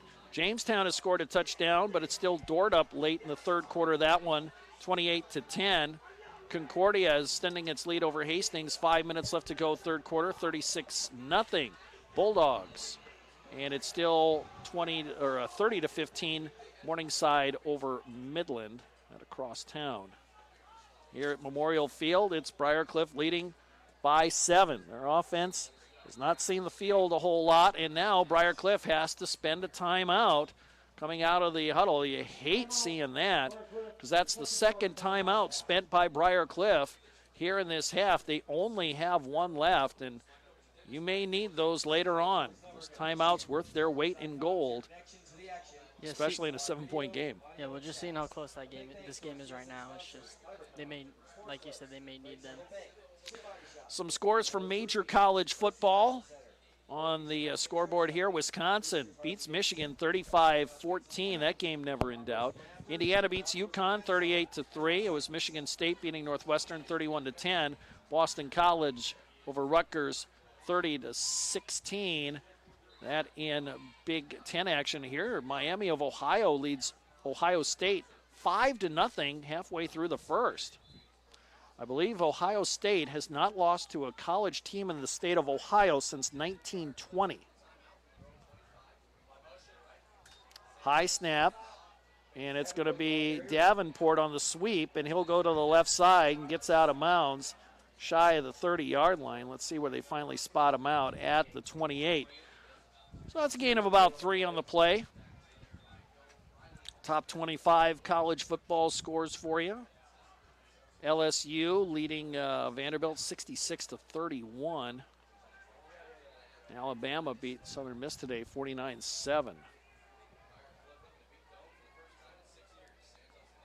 Santos out of the pistol formation, hands off. Stanton Lee has just been bottled up all game long. No gain on the play. Lee had a pretty good game last week, but has just been bottled up today.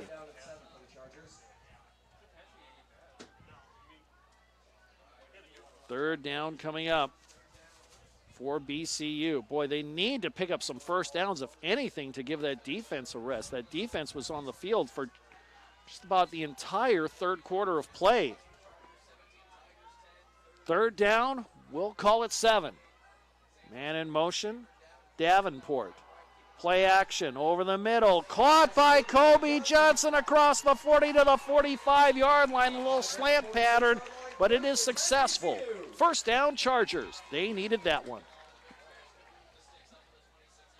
Kobe Johnson, the freshman out of Omaha. Normally Tyler French runs that route, the big tight end. But that time it was the 185-pound freshman with a big catch over the middle.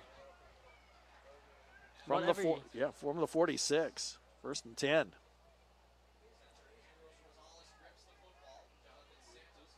One receiver to the left, 2 out to the right. Pistol formation, French comes in motion. And they'll hand it off. Harrison Johnson up the middle, and just nothing doing there. No gain on the play. Maybe give them forward progress of a yard. Boy, the running game has just not been there today for BCU. They've really been stacked up. And the defensive line has just been holding them all day.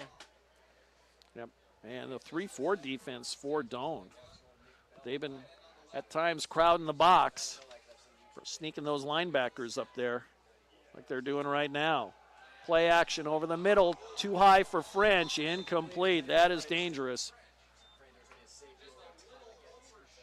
He was open, but boy, you don't want to throw high over the middle because that'll get your wide receivers into a bunch of trouble.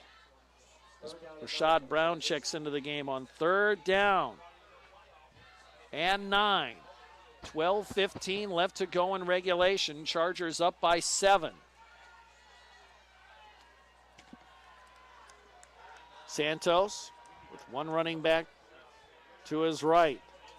Will roll out to his right. Blitz coming. They throw it back to the left. And French, he has it. A little bit of room. And he stumbles ahead. He got the first down. He tumbled ahead. Used his hand to prop him up.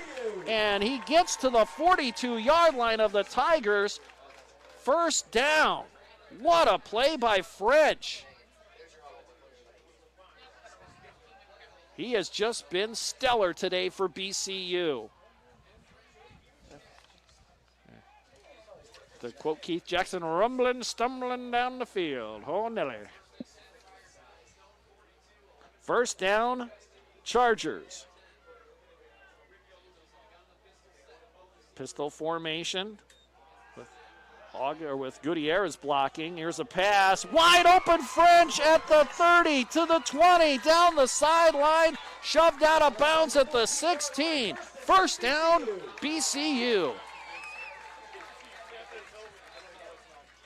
11:27 left to go, and the Chargers are on the move with a very much-needed drive, picking up first downs, giving their defense a rest. Now the Chargers need to finish the drive and put some points on the board. Doane digs in defensively. As the clock starts up again, Gutierrez in at the H-back spot.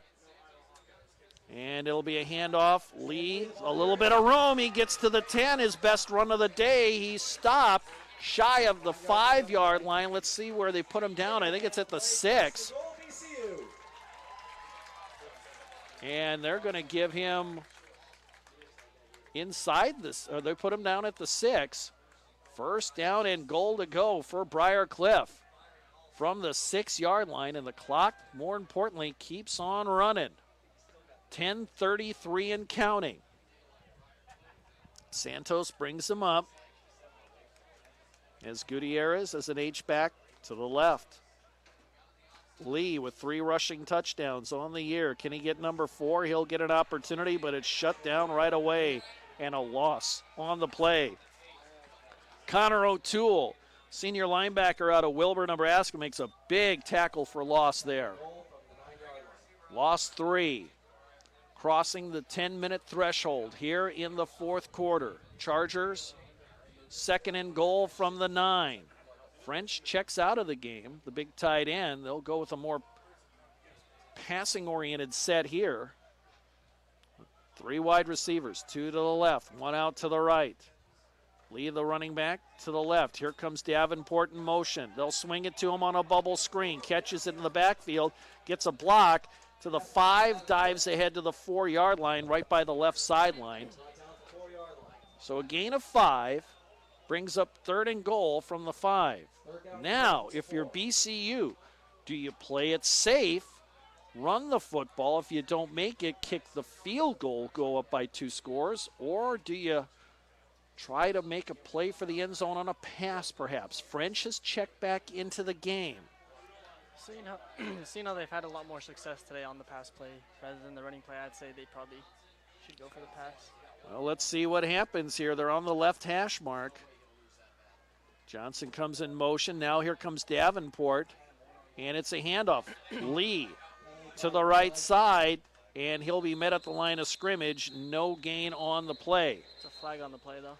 We do have a penalty flag down. This is critical. If it's against the Tigers, BCU gets another chance. If it's against the Chargers, it makes a potential field goal that much tougher.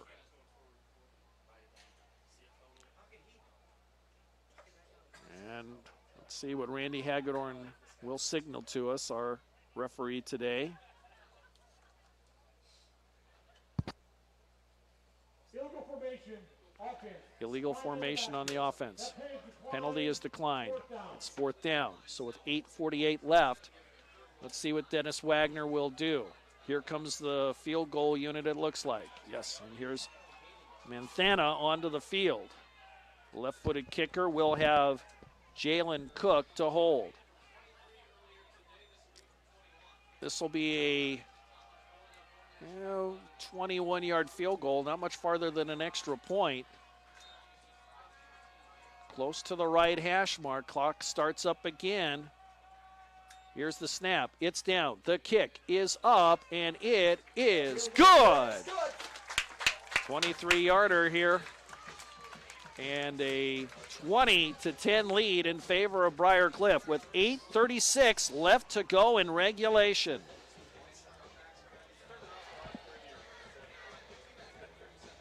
End of the 3rd. Dort leads Jamestown 28-10 on the GPAC scoreboard. Concordia leads Hastings 37-0 near the end of the 3rd quarter. Dort has just scored again. They're up 35-10 early in the 4th quarter on Jamestown. And I believe they're just starting up the 3rd quarter. Morningside ahead of Midland 30-10. ECU plays at Concordia next week, then at Midland the following week before hosting Morningside here on October 12th. Then it's a bye week. Hastings will be the opponent here at Memorial on the 26th. The final home game, senior day, will be against Northwestern here on November 2nd. Chargers close with 2 on the road at Dort, at Jamestown.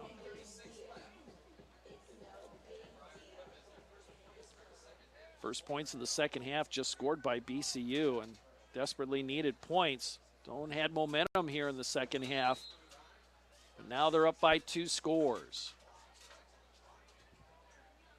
Still a lot of time left with 8:36. Manthana with the high end over end kick. Celestine from inside the 10. Tries the right side this time. Has some blocking down the sideline and got a good. And we got a late hit out of bounds near the 38-yard line.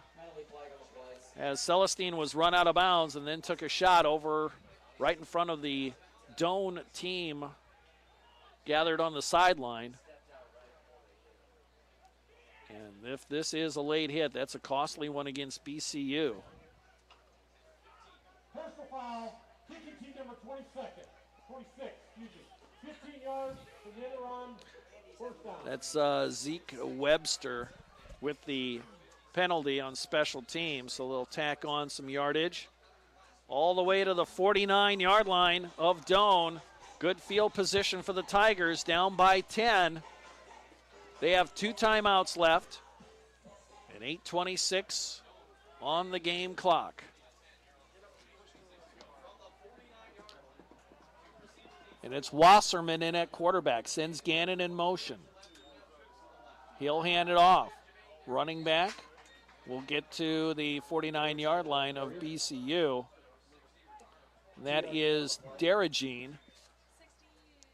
Jermaine Darragine from Dunedin, Florida. Gains 2. Second down and 8. No need for Doane to be in a hurry at this stage of the game. Down by 10, yes, but still a lot of time on the clock.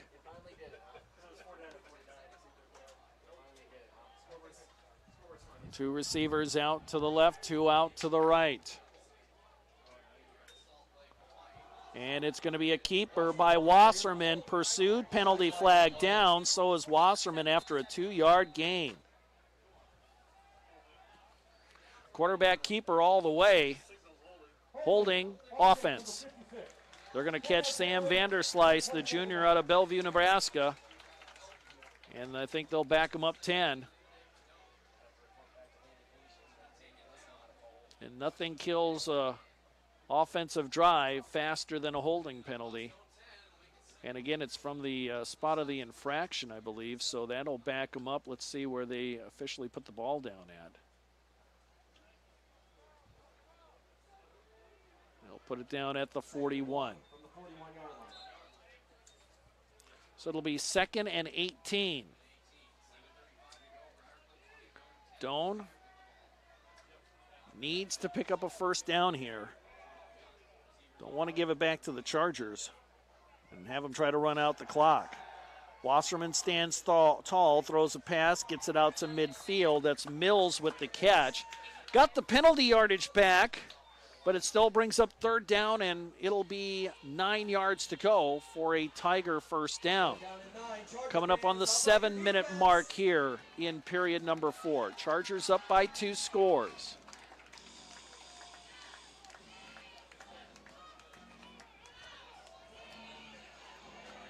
Both teams 1-0 in the GPAC coming into today.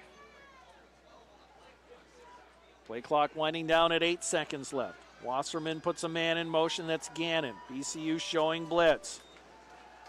Looks, throws, slant, too tall, incomplete. Intended for Mills at the 40-yard line, but that pass way over his head, incomplete. Now, 4th down and 9.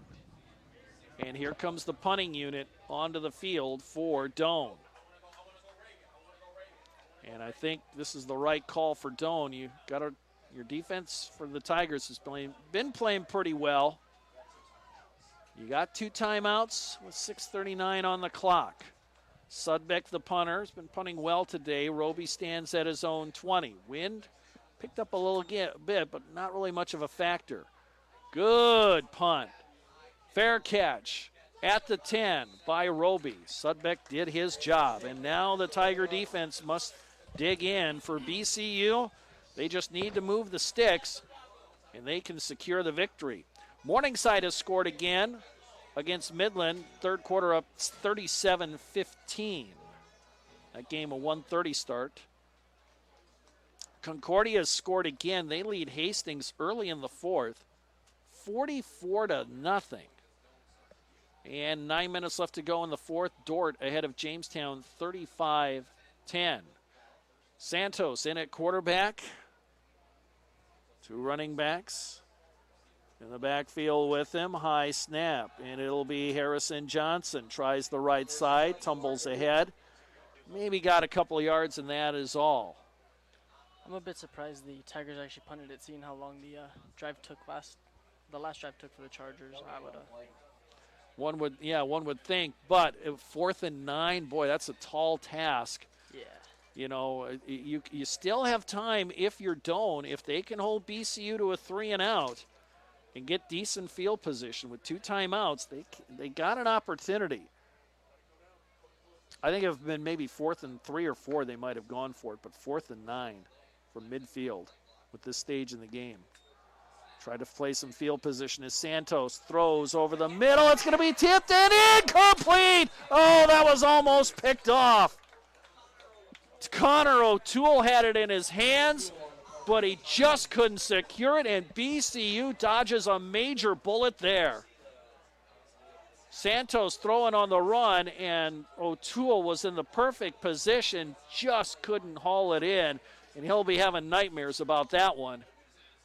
Because if he intercepts it, maybe he has a chance to score a touchdown, but if he doesn't, his team has golden field position. That was the break the Tigers needed, and they just couldn't haul it in. 3rd down. Pistol formation, play action. Santos, he's going to run it and keep it safe and just dive ahead and get back to the line of scrimmage, and that is all. So Santos keeps the clock rolling, didn't try to force it anywhere, and just decided to cut his losses. And he'll kick it away from deep in his own territory. But the clock keeps running. 5:15 and counting. Chargers up by 10. Steve Toom here, filling in today for Justin Barker. Nick Chubbas alongside. Sun back out now. And sunshine and clouds throughout the afternoon here in Sioux City. Snap, on target, the pressure coming, and we've got a penalty flag down, as so is Santos, and the punt's going to trickle out of bounds into the BCU bench, but Santos got leveled, and the penalty flag is down. Now, here's the question. Is it roughing the kicker or running into the kicker? Personal foul. Roughing the kicker against Doane. They went for the block, but they were late in getting to the punter. That's a 15-yard walk-off. And more importantly, an automatic 1st down for BCU, so now they get a chance to run some more clock.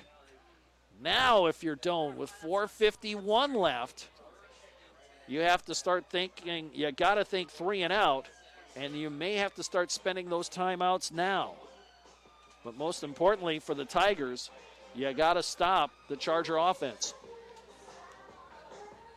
And for BCU, they pick up a 1st down or 2. This ball game's over. But the running game has been stifled all day. Just 25 rushing yards today for the Chargers. Of course, Jordan Williams, the freshman sensation running back, out. Stanton Lee has been pretty much bottled up all day long. Harrison Johnson has gotten some carries, but credit Doane's defense. They've shut down the running game for the Chargers today. Movement on the line. Penalty flags down. And it's false start against BCU. We did not have many penalties in the first half. We've had a number of them here in the second half.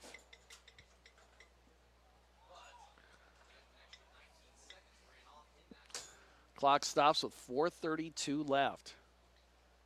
False start, offense, number 75. You're going to tag Lane Miller, the right tackle, for that infraction. The game clock to 4:51. 4:51. So they're going to put 4:51 on the clock. So 19 seconds added to the clock.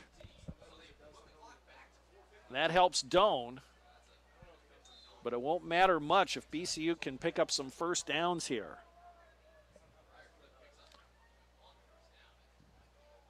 Gutierrez in at the H-back spot. Lee in the pistol formation. Hands it off. Nothing doing there. Making the play, Malone. He'll lose maybe a yard, maybe 2. Second down, we'll call it 17. And we'll call it 16. They got to get to the 36. The ball's at the 20. Santos with 18 on the play clock. No hurry to call this play. He's going to finally back into position now. Second down, 17. Wants the snap, wants the throw. Screen pass. Lee bottled up, dropped at the 12. Nice play by the Tiger defense. And making the play was number 23, and that was Joakim Robinson. And now Doane will call a timeout. With 4 minutes exactly left to go in regulation, Chargers up by 10. Chargers haven't really been able to do a whole lot today on that screen pass. And you got to credit Doane defensively. They have held the Chargers. Yeah, they've just been reading it really good. And now BCU's outgaining Doane 269 to 171, but 245 yards of BCU's offense has come via the pass. They've gotten a couple of big plays. That slant pattern has worked well today for BCU, but now you've got a third down, and you've got 24 yards to go for a first down. Tigers do need 2 scores. They have 1 timeout left. If you're BCU, do you try putting it in the air, or do you play it safe, try a running play, and force Doane to spend another timeout? Leave them with no timeouts and needing 2 scores. Santos has been very, very good today. 18 of 24 passing.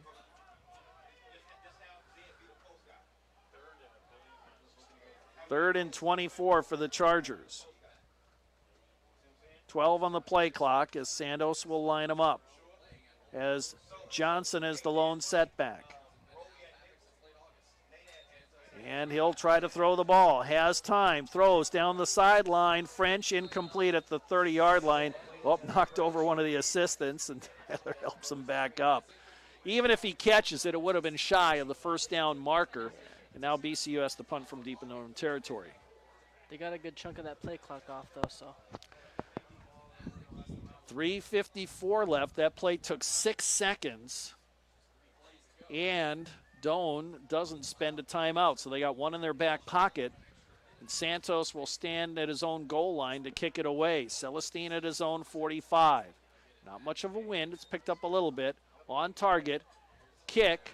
Wobbles a little bit to the right. Bounces at the 40 and out of bounds. So not the best punt from Santos. But the Tigers need 2 scores. And they've got 3 minutes and should be more than 350 or less than 354. The clock didn't even run at all on that punt play. And the ball's put down at the 38-yard line of the Chargers, so not a good punt by Santos. Let's see who Doane sends out at quarterback as the sun splashes the field yet again. It'll be Adam Wasserman, the redshirt freshman. He has 4 wide receivers. Jacoby White, the lone setback to his left. He'll want to throw. Pressure coming. And he will be wrapped up, but he escapes at midfield, throws on the run, and it's incomplete. What an escape job there by Wasserman. Looked like he was going to be sacked for a huge loss. And the scrambling redshirt freshman throws an incompletion, but that could have been a lot worse for the Tigers.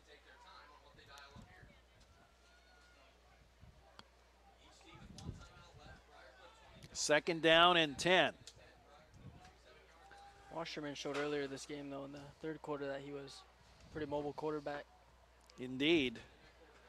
And boy, how big does that goal line stand loom now for the Chargers defensively? This could be a 3-point game. Wasserman hands off. That's Daragine. And he'll get maybe a yard, and that's all. Brings up 3rd and 9. Several Chargers slow to get up. Robbie Huddleston, though, number 6. He rushed in and just threw one of the linemen to the ground. Two Chargers on the field. Javon Woods hurt earlier. Had to be helped off the field.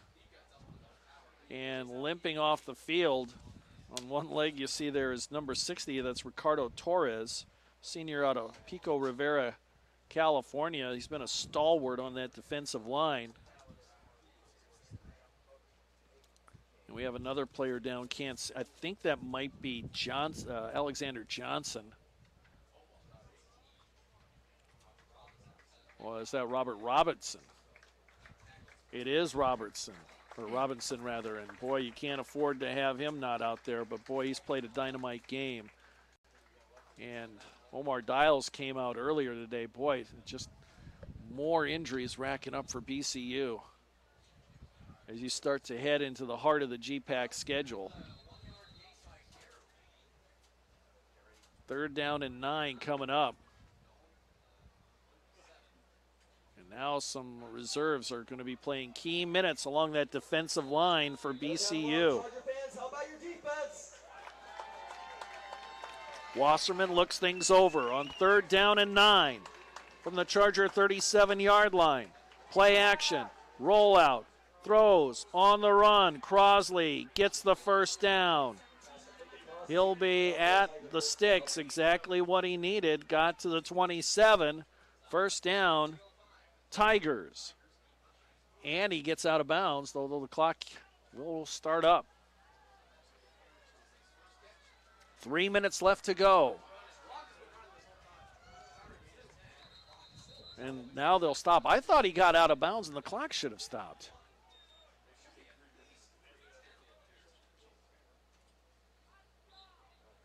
Nope, they got to set the football and they're going to let things go. 2:45 and counting. Here comes the blitz. Wasserman is going to throw. They're going to say he's down. That's a sack for BCU. Alexander Johnson Jr. gets the sack. It was a perfect play blitz by him, though. Good play. Robinson back in for BCU. Number 18, the defensive lineman. Mike Williams will check out. 2nd down. And 13, loss of 3 on that last play. Here comes the blitz. Robinson pressures him. Wasserman keeps it. He's got a wide open field, and he's tripped up right around the 20-yard line. Good gain on the play, but he's shy of the 1st down marker. Great scramble by Wasserman. 3rd and 2 for BC, or for Doane, rather. Less than 2 minutes left in the game. Clock's still running. Yep, and that's important for BCU. Wasserman wants to throw. Pressured, and Johnson got him again. From the linebacker position, Alexander Johnson, the senior out of LA. And now, 4th down, a huge loss on the play. Does Doane spend their final timeout? Clock running with 1:32 left. Johnson. Oh, they're going to try a field goal. Now, remember, they do need 2 scores, so they're going to hustle out the field goal unit here. And Bryce Cooney's going to line it up. This will be a 45-yarder if he can hit it. Baker the hold, the kick on the way. It's got the distance. No good. It angled off to the left. That was a huge defensive drive, though, by Alexander Johnson. He had 2 sacks. Indeed, as now BCU gets the ball back with 1:08 left and up by 2 scores, and their defense has done the trick again. Again, we go back to that 3rd quarter and that goal line stand. 1st and goal at the 1, and BCU turned them away. Could be maybe the defining moment of the season, as BCU will line up in the victory formation here. 1 timeout left for the Tigers, but I don't know if it really matters all that much. They need 2 scores, and unless you have a Joe Pisarcik-like fumble, sorry, Giants fans. I'm an Eagles fan, and I will never forget that play because I know how lucky we were to win that one. Herman Edwards scooping it up. Doane will spend the timeout. Can't blame him for that here, as we have 1:04 left on the clock. But the reason you see the safety formation is because of the Joe Pisarcik play. Fumbling a snap, picked up by Herm Edwards, runs it in the end zone. Touchdown, Philadelphia escapes the old Giants Stadium with a miracle win. You just always got to expect that now. Yep. So that's why they came up with the victory formation. I believe ESPN did a great documentary a little mini documentary on that. And of course, Herm Edwards, a college coach now at Arizona State, a TV commentator for many years, and a great storyteller, has some real funny anecdotes about that game and that particular play. But it's, you see a play happen. Well, how do we prevent that? We do this, and it's worked quite well throughout the years. Because you don't have to move the football, you just have to run out the clock. And with 1:04 left, you should just have to snap it a couple of more times. 34 on the play clock. And a stellar effort by the BCU defense today. We invite you to stick around for our post-game show. We'll get the stats as quick as we can from our crew here.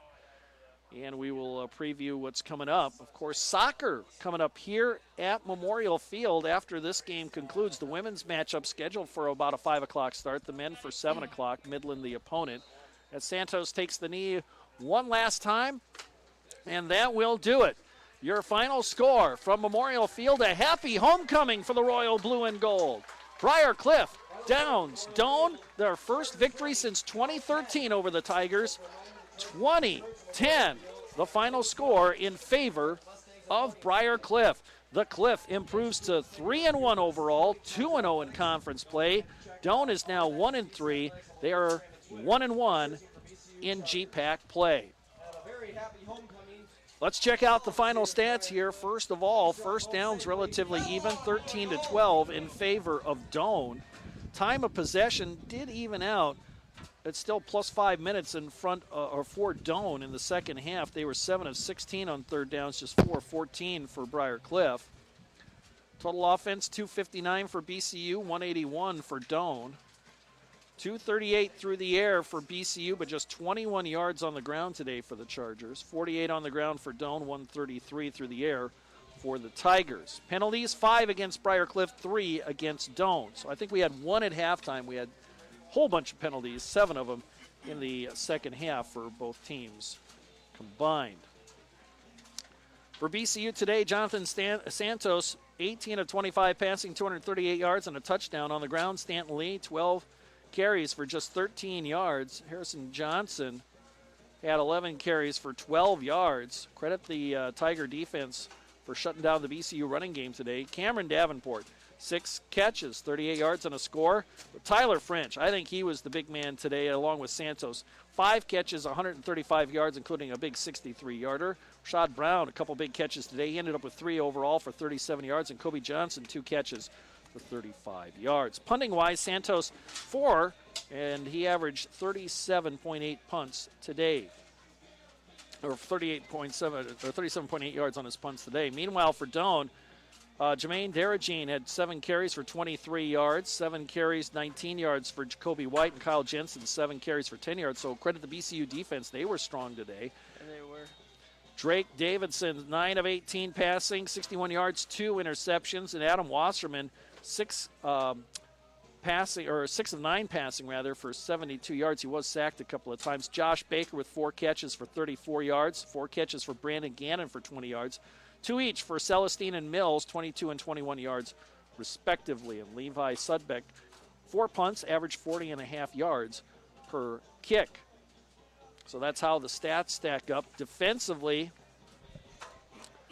tackles, it was Alexander Johnson Jr. with 12 tackles, 2 sacks, 2 tackles for losses on the day, 9 tackles for Robert Robinson, and he had 3.5 tackles for loss today. Marcus Tappan with 9 tackles, 6 for Rob Huddleston leading the way, and 1 interception for Markel Roby, 1 for Dante Shipman. That's how the stats stack up for BCU, as they will go on the road for the next couple of weeks at Concordia next week, a 1 o'clock kickoff from Seward, Nebraska, and then they are down in Fremont the week after on October the 5th, Midland the opponent, and then they come back home on October the 12th for a matchup against the number 1 team in the country, Morningside.